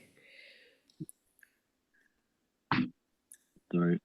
Is he faithfully following Srila Prabhupada's instructions regarding sadhana bhakti, the daily practice of chanting 16 rounds on beads, studying the Vaishnava literature and discussing it with others, engaging in worship and kirtan and so on? Does he exhibit the devotional qualities you have read and heard about? Is he controlled and moderated in his speech, eating and sleeping? Is he free from attachment to money, power or sexualized speech? Would you describe him as having the spirit of service? Does he personally exemplify the qualities you'd like to have? His personal example should make you aware of your own obstacles. Is this happening? Okay, association. Does he have strong friendships with his peers? Are there any devotees he considers to be his superiors? Does he meet with them for guidance? Does he deal affectionately with other Vaishnavas? Is he helpful to those who are not his disciples? Okay. Does he personally teach you, or can you regularly access his teaching? Does he encourage learning, and does he make it enjoyable? When he answers your questions, do you feel as if your doubts have been removed? After a class or talk from him, you feel inspired and determined. Does his teaching leave you enthusiastic? Apart from his guru, who were his teachers, has he been blessed by his seniors to teach officially and accept disciples? What are his other disciples like? Mission. Is he committed to advancing the mission of his own guru? Does he personally exert himself in establishing Krishna consciousness in new places? Does he advocate standard preaching activities such as street chanting, book distribution, prasadam distribution, hall festivals, and home gatherings? Does he answer the questions of new inquirers, corresponds with them, or hosts a website for introducing visitors to Krishna consciousness? Is he successful at attracting new people to Krishna? Does he have time to offer your guidance and encouragement in addition to teaching? Is he somewhat experienced in offering help at important points in life, such as times of transition, bereavement, adversity, or spiritual challenge? Does he have the ability to care for you in addition to his existing disciples? Does he reply to correspondence or offer some other way of regular connection? Does he schedule personal visits to your country at least annually? Has he successfully helped others in their spiritual lives, and does he have a good number of balanced, happy, and successful disciples? How many of his disciples do you personally know? Will you be able to take instructions from him if you choose him as your guru? Can you trust his guidance? The last one. Oh, would he be pleased if you surpassed his knowledge or service? Okay. Personal qualities. Is he generally happy with himself, within himself? Is he free from the tendency to criticize others? In conversations and actions, does he direct attention to himself or to others? Would you say that he is not overly demanding as regards personal service? Is he free from distracting eccentricities of behavior, speech, eating, or dress? Is he emotionally balanced, or is he prone to spells of negativity, anger, or depression? Does he request large sums of money as dakshina to be spent on projects situated in other countries from where you live? What is his personal history? How much do you know? Does your respective guru function well as a member of a team? Does he become involved in joint projects with his peers? Does he generally work in a spirit of cooperation with local leaders? Is he respectful of and responsible to a governing body that supervises him? Okay. And then what other qualities and characteristics are you personally looking for in your guru? Write them here to remind yourself. Okay. I put this list up on the WhatsApp group so you can kind of think about it. It's a very comprehensive list.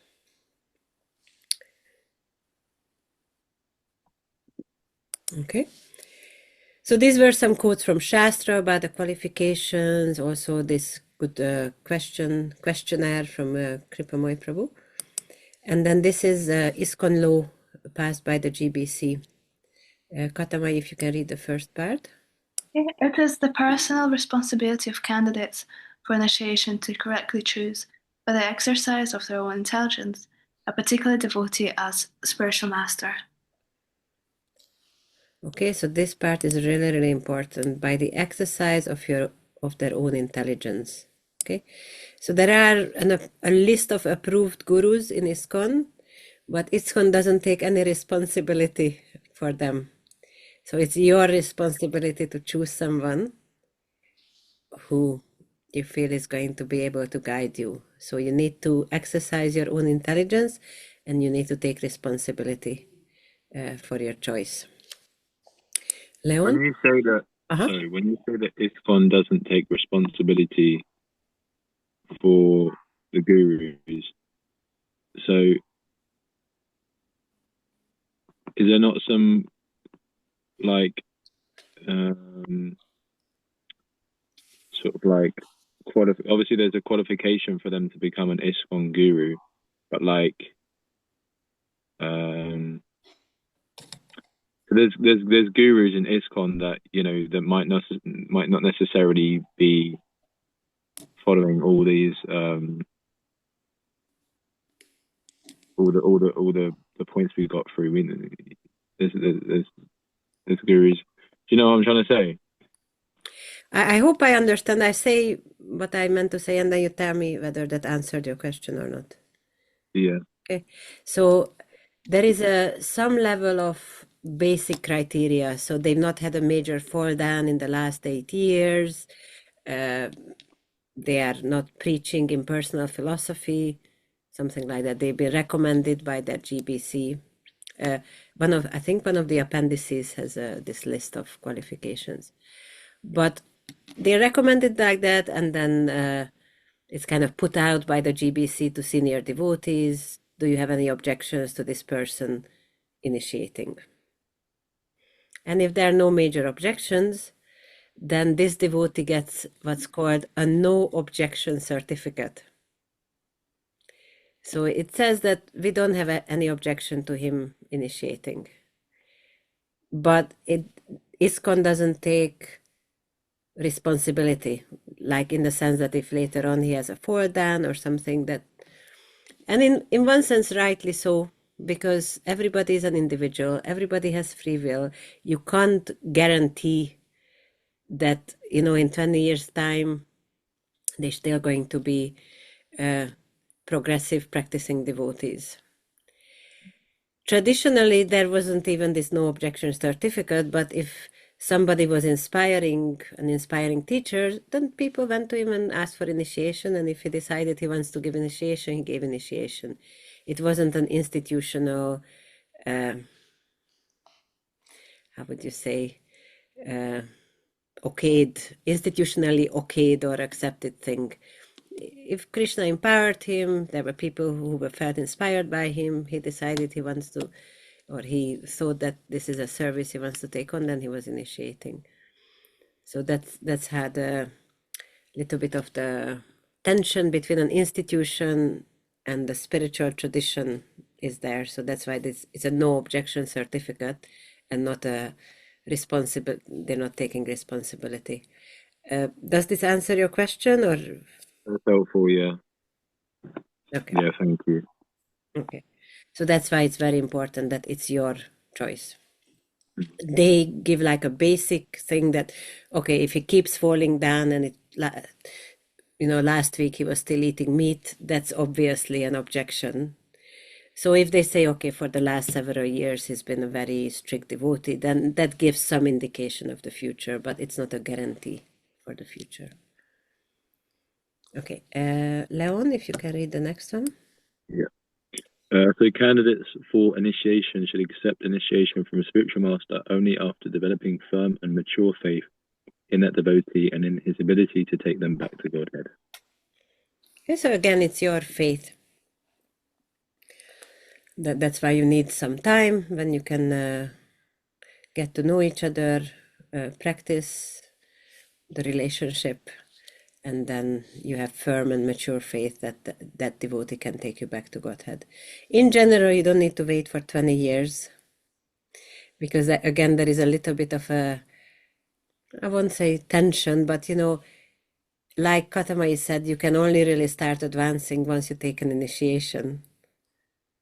So you don't wait for 20 years, but at the same time, you should also have some level of advancement so you can maturely decide, is this the right person? Okay, so again, it's a little bit of a balancing act. Katamai? Sadhu, Shastra, and Guru are the authoritative references to apply in ascertaining the level of advancement of a devotee. Okay, so Sadhu refers to devotees, Shastra is scripture, and Guru is the spiritual master. And all three are based on Shastra, on scriptures. So Sadhu should teach what's in scripture, Guru should teach what's in scripture. So they shouldn't make something up that's not in scripture. And they are the references to apply when you want to decide how advanced someone is. In one sense, you can't know because you don't know what's inside someone's heart.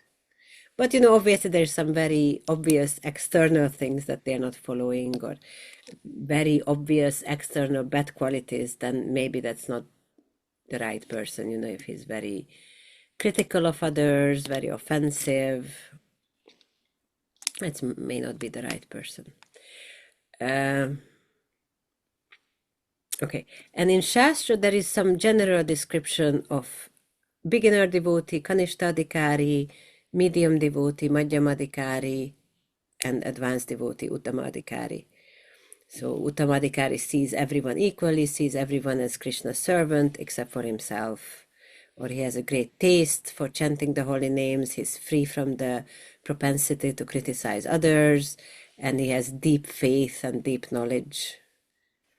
So this is an Uttamadikari, but sometimes it's, how do you define what's deep faith? That's an internal thing. But it's good to study Shastra, it's good to study scriptures, so you have at least a general idea of what should be the qualities. A few years ago, I had this experience, I'm not going to mention any names, when a devotee came to me and he said that this other devotee spoke to me and said that I need to take sides in an argument, and I'm going to take this devotee's side because he's an Uttamadikari. So I didn't say anything, but one of the first qualifications of an Uttamadikari is that he doesn't criticize, he's free from the propensity to criticize others.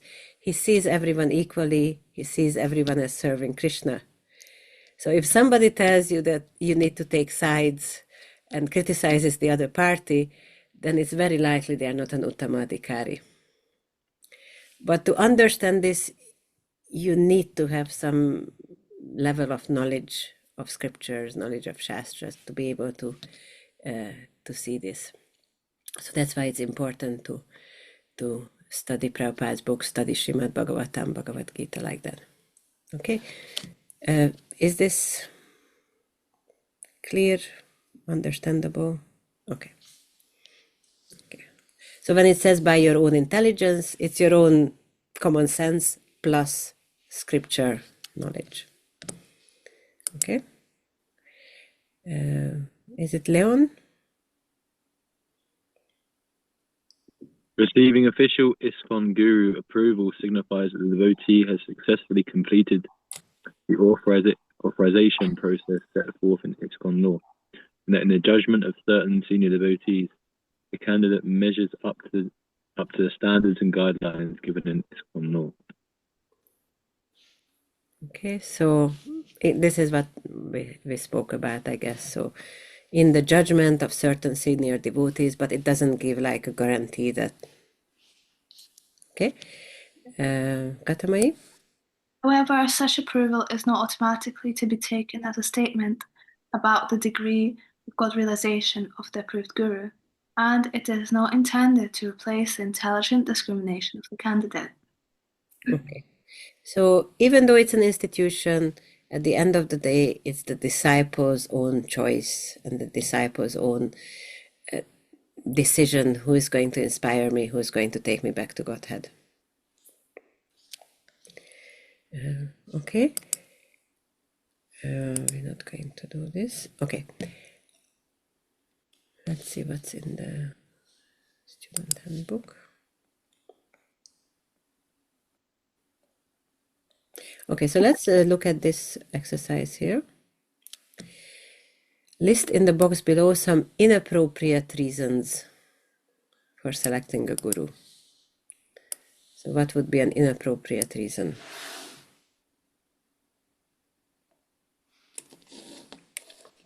Like it's like an accessory, like that's like prestige, like, oh, you know, to promote yourself. You know, I have a guru, and just like for show. Yeah. Yeah, so I have a fancy name now. I'm part of the club. Is that what you mean? Yeah. Okay. Okay, that is definitely an inappropriate reason. Thank you. Anything else? Like if he sings nicely, like, oh, he sings nicely and it's kirtan in a certain way, and like the kind of external things.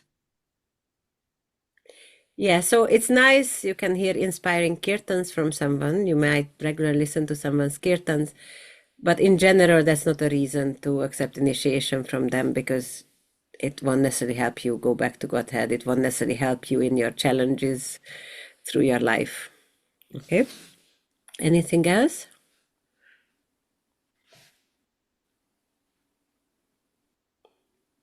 Like peer pressure. Yeah, that's a very good. Can you explain a little bit about that?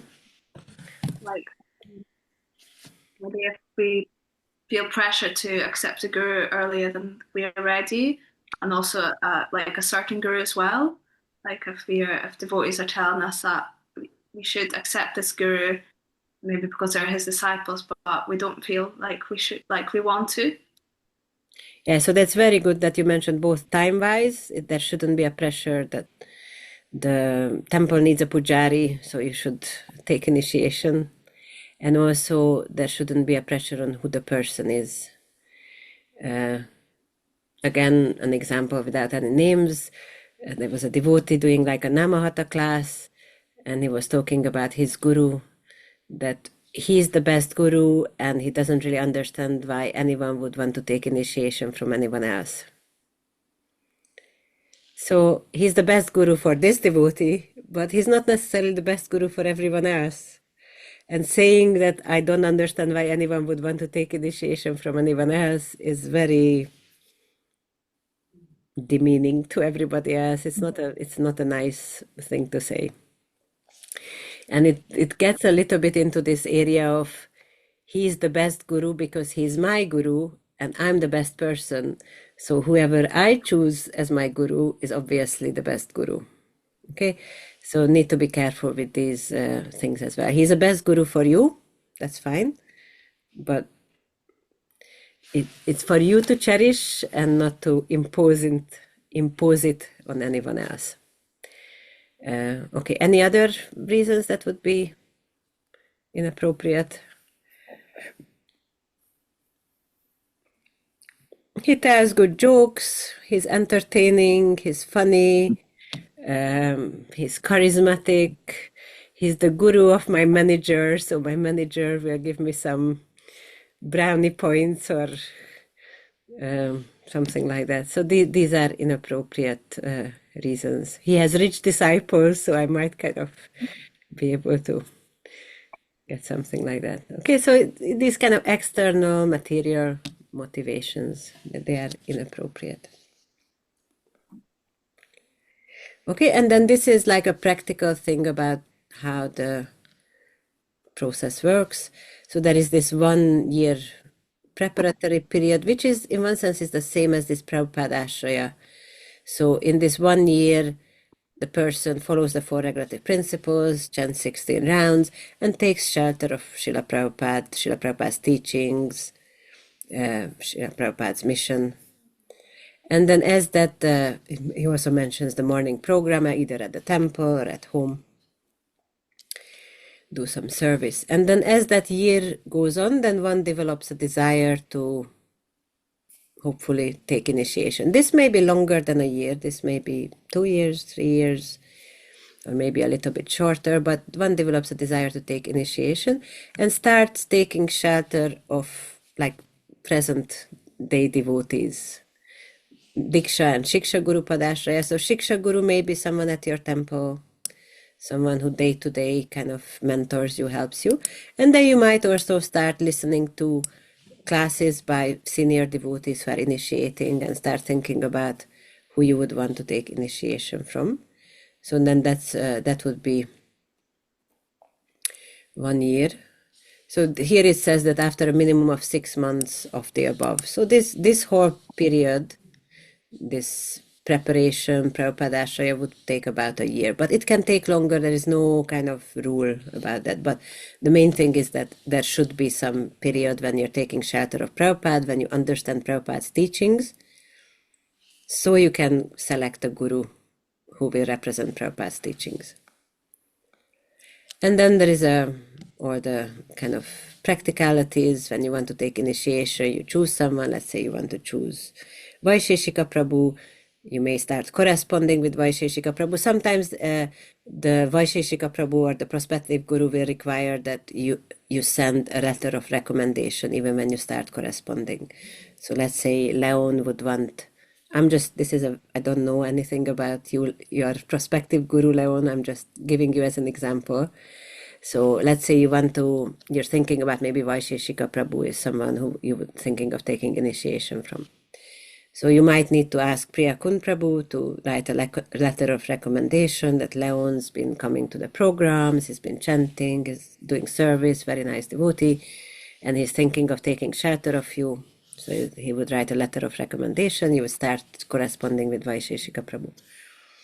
And then after a while, then you can officially, formally ask him, can I aspire for initiation from you?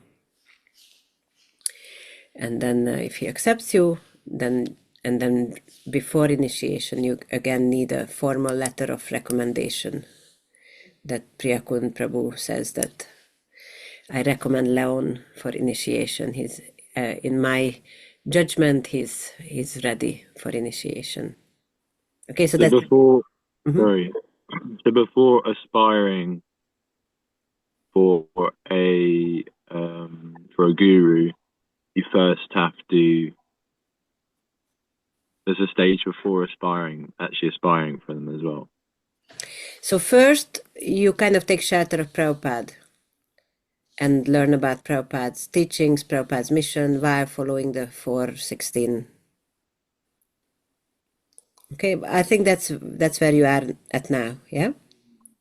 That's what you are. Yeah? And then I don't know whether you already have someone in mind that you'd like to take shelter of, or you don't. I don't know. But as that thing is progressing, then you will gradually find that you have a desire to take initiation. You might have a specific person in mind. I keep bringing this example of getting married. Quite often, in some ways, it's a similar thing. Maybe not in a very degraded Western culture, but quite often what happens, let's say somebody is a brahmachari in a brahmachari ashram, and they've been a brahmachari for, 3-4 years, but they feel that, okay, it's time for me to get married.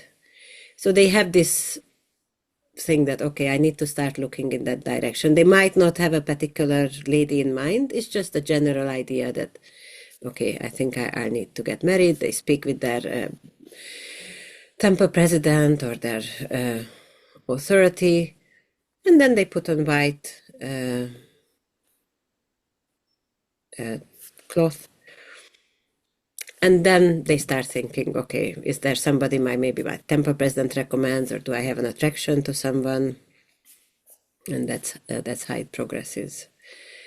So a similar thing.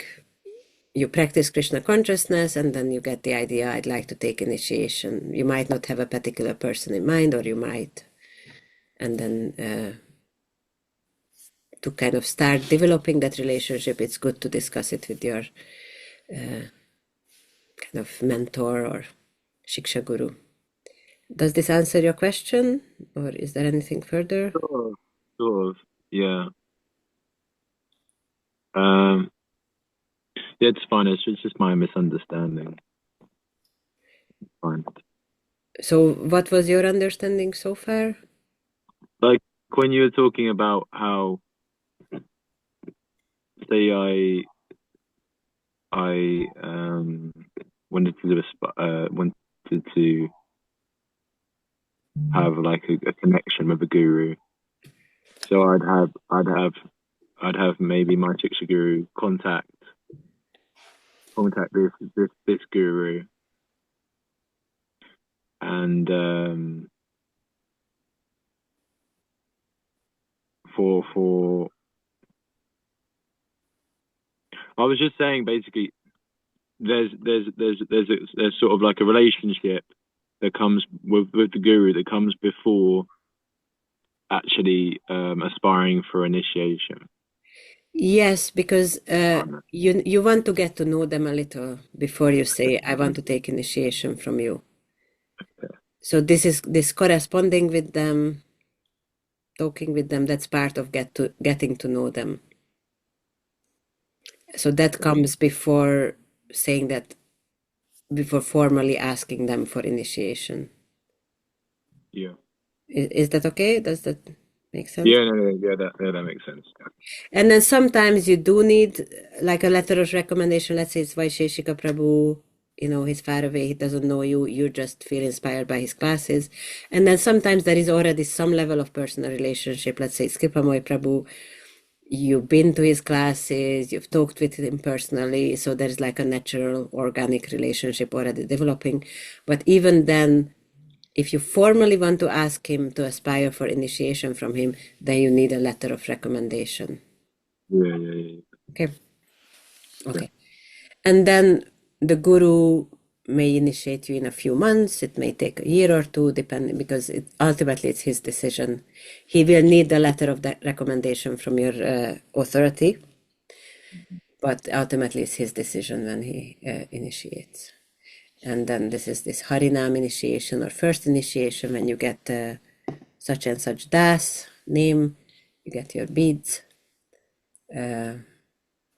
And then later on you get second initiation when you get the Gayatri mantra. Okay, we read through this. Okay, suddenly not accept the Guru, suddenly end of fanaticism. We spoke about it quite a lot to kind of, there should be a period of time when we get to know each other. Okay. And then there are these additional quotes that, again, you have the student handbook. You can read through them. Okay. Let me see if there's anything else in here.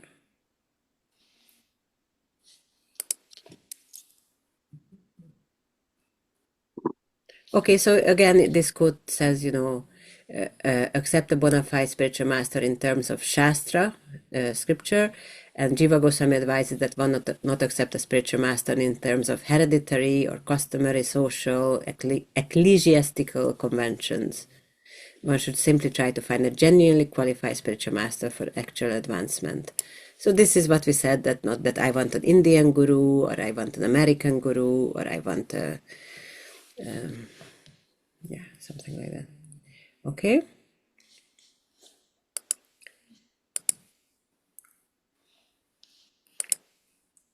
Okay, and this last one is just, let's quickly read through this. These are the qualifications of a disciple, which are just as important. So don't need to read the Sanskrit, just maybe Katamai, you read the first 5 English, and then Leon, and then Katamai again, the last 5. Okay, good intelligence. He has the disposition to mingle with and serve the sadhus. He is marked for his righteous conduct, both personal and social. He has an eagerness to learn spiritual teaching.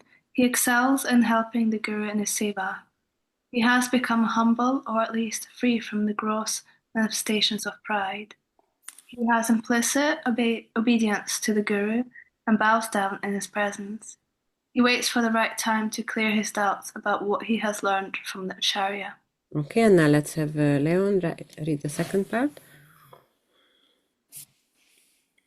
He is peaceful and self-controlled, controls both his mind and speech, free from jealousy, takes full shelter of the Guru with full trust, has total faith in Sastra, ready to undergo any test set by the Guru for assessing his state of preparedness to be accepted as a deserving disciple. He will be a grateful disciple for all that is to be received from the Guru. Vedanta Disha includes Tapata Abhimantam Shikshaniya. Truly, such a person with these qualities is fit for instruction by the Guru.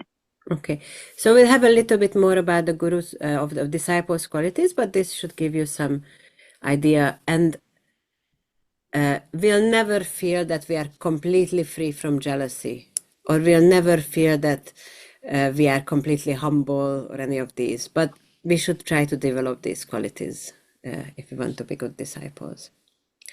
Okay, so this concludes this section about selecting gurus. Any thoughts, reflections, questions?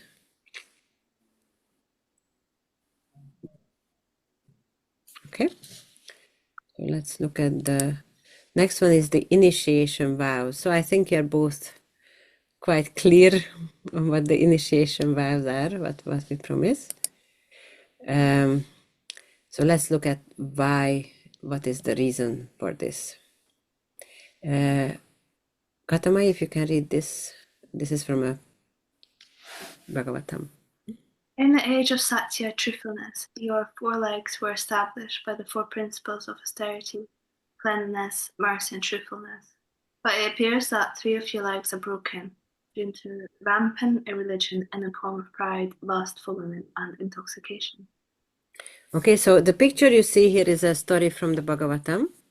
When Parikshit Maharaj was traveling around his empire, he saw this man personification of Kali beating a bull. But it wasn't just any bull, it was the personification of Dharma, or religion. And Kali was beating the bull so much that 3 of the bull's legs were broken and was just trying to stand on one leg.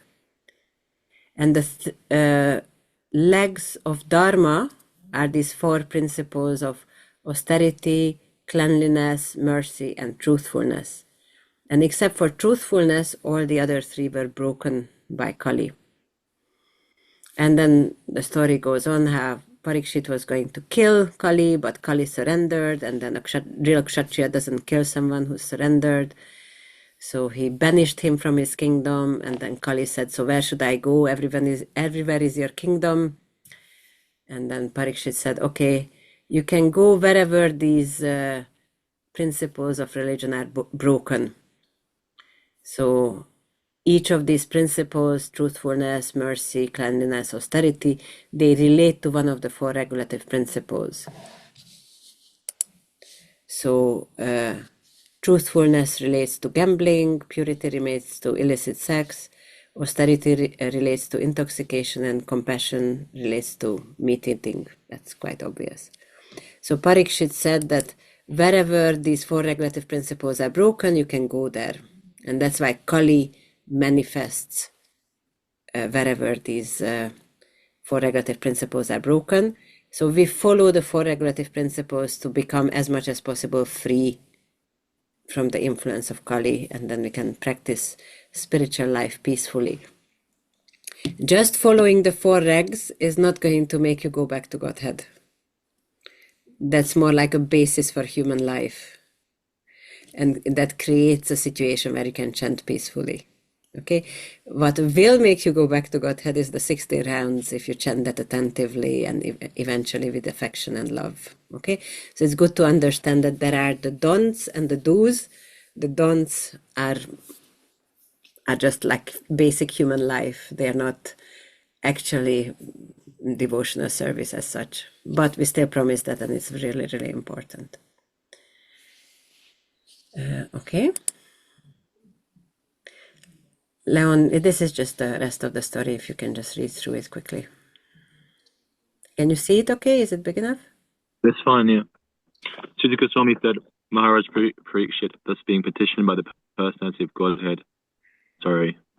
Kali, gave him permission to reside in places where gambling, drinking, prostitution, and animal slaughter were performed. The personality of Kali asked for something more, and because of his begging, the king gave him permission to live where there is gold, because wherever there is gold, there is also falsity, intoxication, lust, envy, and enmity. Thus the personality of Kali, by the directions of Maharaj Parikshit, the son of Uttara, was allowed to live in these 5 places. Therefore, whoever desires progressive well-being, especially kings, religionists, public leaders, brahmanas, and sannyasis, should never come in contact with the 4 above-mentioned irreligious principles.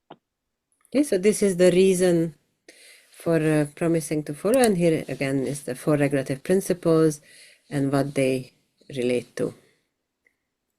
Okay, so we don't eat meat to practice compassion, we don't use any intoxication to practice austerity, we don't practice illicit sex to practice purity, and we don't practice gambling to practice truthfulness. Is this okay? Is this understandable? Okay. Could you expand on the gambling bit? So gambling is cheating in the sense that you want to get something for nothing, or you want to get something big for something small. There are different levels of gambling. So some is very obvious, playing online poker or going to an amusement arcade. That's very obviously gambling, and we don't do that. Yeah. There are kind of gray areas. For example, the stock market. Because in one sense you are gambling on, buying stocks cheap and selling them more expensive. Yeah. So it's a kind of gray area. But then it's a continuum. So, okay, maybe you don't kind of go on the stock market. But then even if you keep your money in a bank and you get interest, the bank invests on the stock market. So in that sense, you are still involved. So it's very, very difficult to be completely kind of 100% to follow any of these regulative principles because, no meat eating. That means having no part at all in anything that has to do with meat eating. But if you go to Tesco and buy anything there, you kind of contributing to a supermarket that, as part of its activities, kind of slaughters animals, sells those animals to other people. So unless you can live on a farm with no contact with anyone else, it's practically impossible. If you go on a bus, you know, the tires, some of the tires are made using some animal products. I think some of the new money, 5-pound notes or something, they have some animal products in them. I think for a while they had this note in the manor that please don't put this in the donation box, but then they realized just leave it. So they're very obvious ones that we don't do. You know, we don't go to McDonald's and, you know, buy a hamburger. But then other than that, you need to kind of decide for yourself, or in consultation with your guru, with the Diksha Guru, Shiksha Guru, what's the level that, you know, devotees also don't work in a restaurant generally where meat is sold. What about working in a supermarket, if that's your job? You're stacking shelves, you know, some of the shelves will be stacked. Or what if you don't stack shelves, you just work for Tesco, but you kind of, in the process of working there, you need to order things and work in the finance department. So there are very, very few jobs that are completely free from anything that that would break this. Or, you know, you're a bus driver and you're driving a bus that takes people home from shopping, and they're carrying their meat products, or they're going to a gambling arcade and they have, you know, they're going to a pub. Okay, so it's a Are lot. you involved in their karma then? Would you be involved in their karma if you're sort of On some level, yes. And that's why, as much as possible, you need to keep yourself pure and just kind of take shelter of Krishna and trust Krishna's mercy and try to become purified. So we need to be practical in the sense that most of us can't live on a farm and be completely self-sufficient. But as much as kind of possible for ourselves, then keep away from these things. We can't be completely free from karma, because when we are going around and breathing, we are breathing in all these little germs and killing them when we drink water. Anything we do involves violence. But as much as possible, we should try to avoid it. And also, if anything we do is connected to Krishna, when we breathe so we can chant Hare Krishna. Then if the germs are killed, then we are not liable for the karma. If we are a bus driver, you know, we need to use some money for our living, but then the rest we can use as donations. And then again, we can purify ourselves for whatever karma is there. Does that answer your question? Yeah, that's perfect. Okay. Thank you. Katamai, is there anything for you? Okay. Okay, so let's see the next one. So it's interesting, we just spoke about this, and let's see what Prabhupada says next. It is not very difficult to follow the 4 regulative principles. These things should be stopped. If you'll want to be serious, otherwise make a farce and do whatever you like. I cannot give you protection. That is not possible.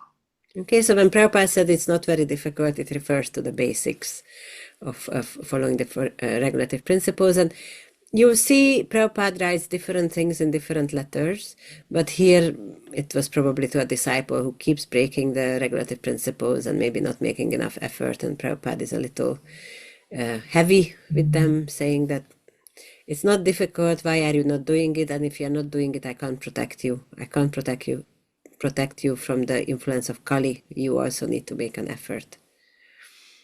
So if there is an umbrella, but you keep jumping out from the umbrella, then you will get wet. The umbrella can't protect you unless you are taking the shelter of the umbrella. Okay, Leon? So you must have to follow these rules and regulations. These rules and regulation if you are serious. Then take initiation. Otherwise, don't make fast and make Don't make fast. That is my request. Okay, so very similar. Prabhupada says you need to be serious, make the effort. One thing is that as time goes on, it gets easier and easier. We'll speak a little bit about difficulties in following. Just let's read through this. Katamai? My advice is always chant 16 rounds minimum and follow the 4 regulative principles. All of my disciples must agree on this point, otherwise they are not my disciples. My disciples must follow these principles, living either in heaven or hell. Okay, so one thing that really helps following the regulative principles is chanting the 16 rounds. Because if you get a higher taste from chanting from the holy names, then the lower tastes go away. I have a close friend, and she said that when she first became a devotee, she was really, really struggling with the 4 regulative principles, especially she used to take some drugs, and she just couldn't exist without it. And, she maybe for 1 or 2 days, but then she would fall back into that again, and she was becoming really discouraged and losing hope. And at one point she decided, okay, I'm not even going to try to follow these 4 regulative principles. I'm just going to chant 60 rounds. And then as she was chanting the 60 rounds, the drugs weren't attractive anymore. She just lost that taste. It didn't happen from one day to the next, but automatically it just became much, much easier to follow the 4 regulative principles. So quite often, rather than trying to put so much effort into giving up the negative, it's better to put a lot of effort into the positive, and then we get taste, and the negative automatically falls away.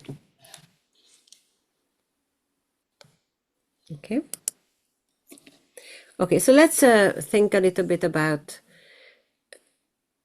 the challenges in following. When it's a bigger group, I usually ask people to write on bits of paper what they find difficult to follow without names, and then we discuss it. But we're not going to do it now because I think it's a personal thing, and you might not necessarily want to share it with everyone that you're struggling with something.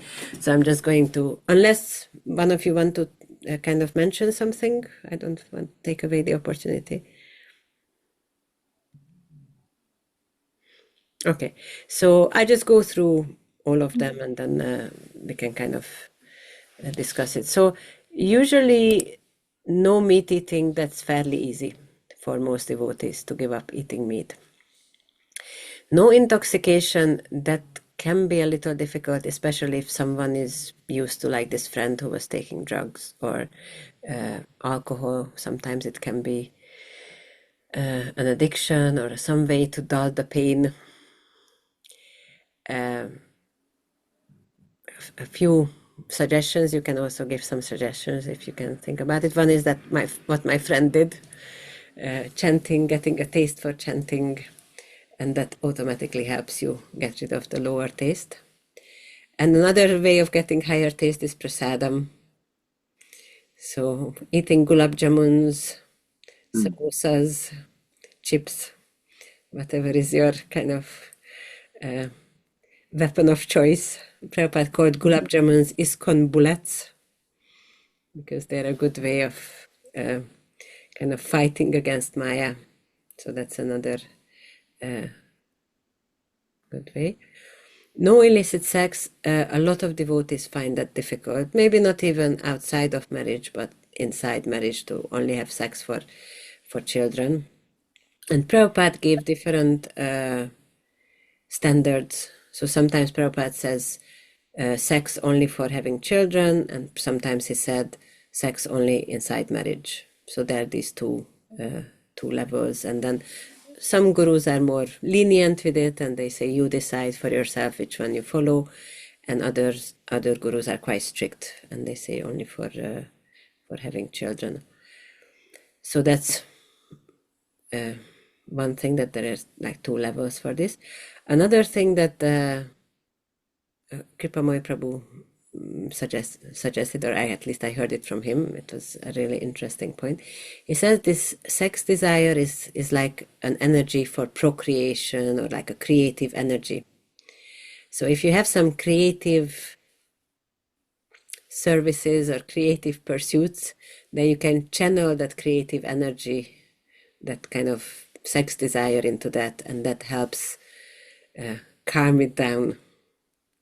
So that's a really interesting point. And obviously avoiding triggers. So maybe not spending too much time on the beach full of scantily clad ladies or men, not watching things that could kind of trigger these desires, that they're also helpful. And the same things that we said before, chanting, reading, prasadam. And then no gambling. Again, most devotees don't find it very difficult to, even if they did gamble before, to give it up.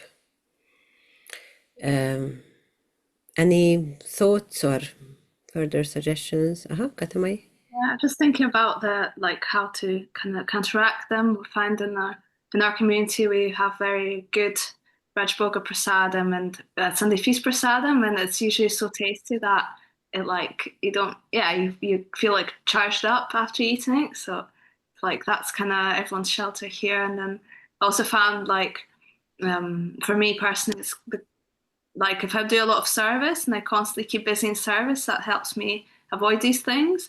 I find that's just being constantly engaged and having really good level of hearing and chanting and reading and taking inspiration from that and from devotional services helps me just not be so swayed by the mind and just kind of ignore the mind and just kind of keep busy like that. So lots of positive. Yeah. Mm-hmm. Leon, you had something? I was just going to say how impossible it is to refrain yourself from doing these things if you're associating with people that are doing all these things. You sort of just validate what you're doing if other people around you are doing it. So when I just stopped associating with people who were eating meat and drinking alcohol and doing all these things, it just makes it a lot easier. Yeah. There's a verse in Bhagavad Gita that says, Sangat Sanjayate Kama. From our association, our desires are born. So who we associate with determines our desires, both in a positive way and in a negative way. So that's a really good example. Thank you. Okay. Okay. There's a few more quotes. We can read through them. Katamai? If still you are unable to fulfill that promise to your spiritual master, then what is the use of calling yourself devotee and disciple? That is simply pretending. So you should think like this, that I have promised my spiritual master this. Now I must obey him without any exception. Otherwise, I have no business calling myself his disciple.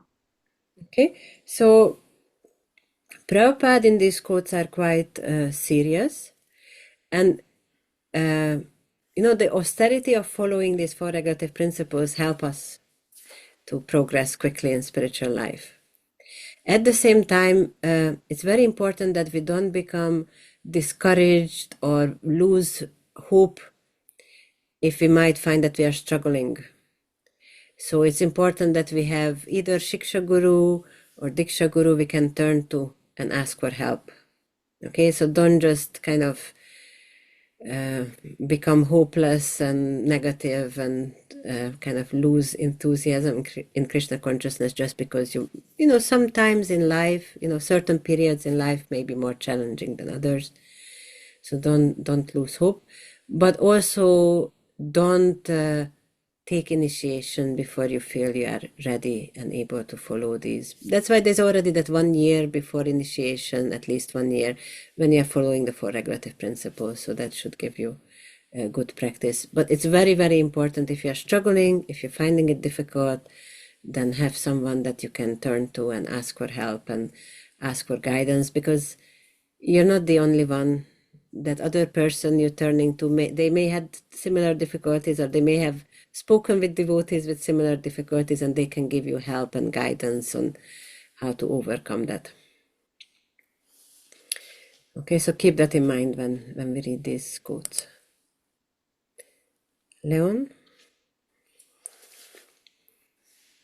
That will be your austerity or tapasya, forcing you to make very rapid advancement in Krishna consciousness understanding. Without tapasya, there is no question of making advancement. If you want to call yourself devotee and serve Krishna in that capacity, then you must avoid these four basic principal restrictions under all circumstances, without any exception. Okay. Katamai? Of course, once, twice, Krishna may excuse. That is not very difficult. But more than that, it will become very difficult for Krishna to excuse you, and there is great risk that everything will be lost, despite all of your time and effort spent. Okay, so Prabhupada says, accidental fall down, it might happen, Krishna will excuse you, but if it becomes a habit, don't let it become a habit, and don't kind of become nonchalant about it. And when it says everything will be lost, nothing we do in devotional service is ever lost, but it may become covered. So whatever advancement we made is never lost, but it may become inaccessible until we become purified of that offense or that sinful activity. Okay, Leon? According to the Vedas, there is a certain regulation that if one falls down from his exalted position, he has to undergo certain ritualistic processes to purify himself. But here there is no such condition, because the purifying process is already there in the heart of the devotee, due to his remembering the Supreme Personality of Godhead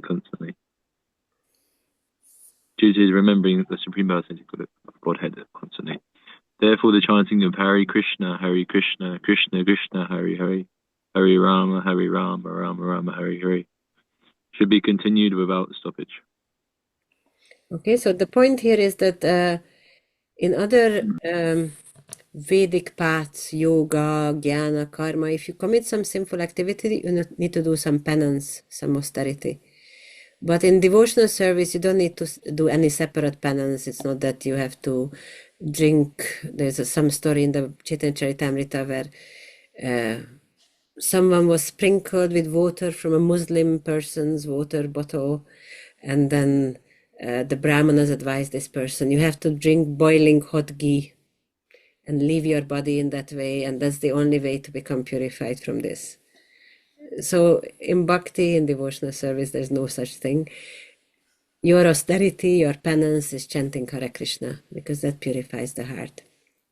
But we know that the seventh offense is committing sinful activity, knowing that Hare Krishna will purify me. So don't do that.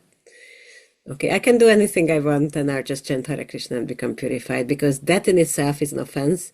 And then you'll have two things to purify: the sinful activity that you committed plus the offense against the holy name. So be careful with that.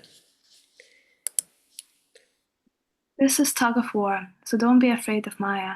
Simply enhance chanting and you'll be conqueror. That's all.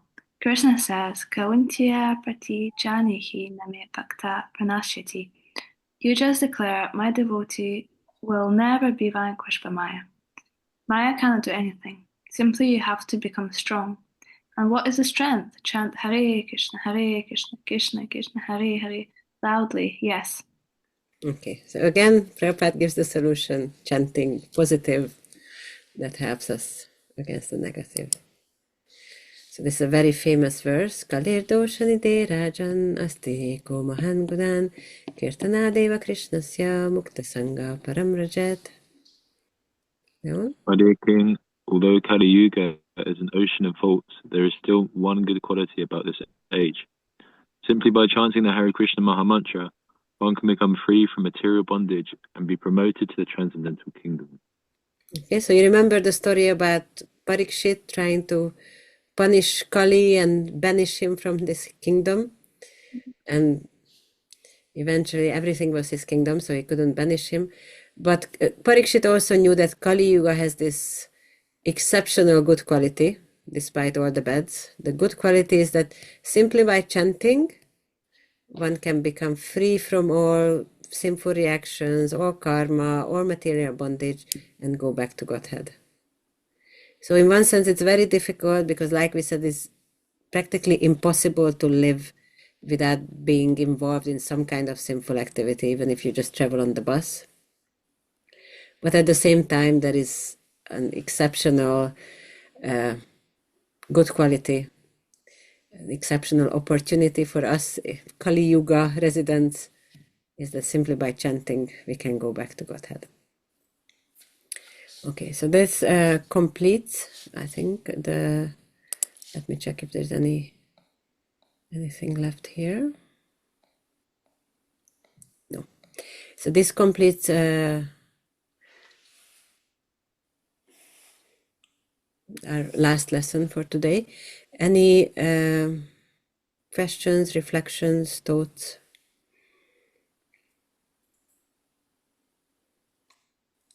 Yeah, I can.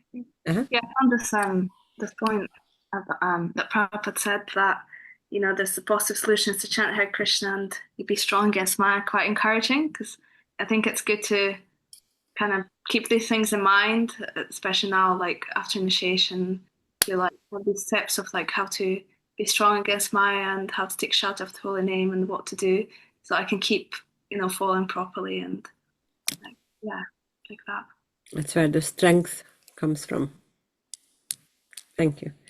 Leon, anything you'd like to reflect on or add? Not in particular. Okay, thank you. So we finished. Sorry? You broke up a little, so I didn't hear the last thing you said. Oh, me? Mm-hmm. Oh, no, I didn't say anything. No. Okay, No. Okay, so we finished a little early, 20 minutes early, but I'm sure it won't be a big problem. So I put up this recording as well, so you can listen to it again if you want.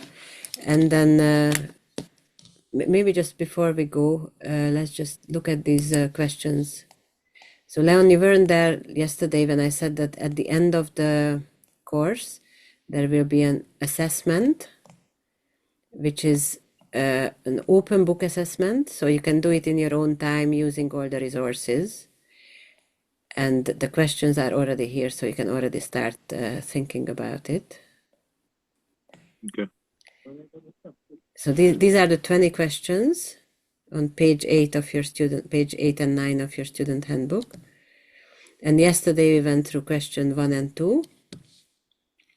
And then today we're not discussed it completely, but we started thinking about Guru Padashraya in ISKCON and explain how Srila Prabhupada functions as the preeminent Shiksha Guru.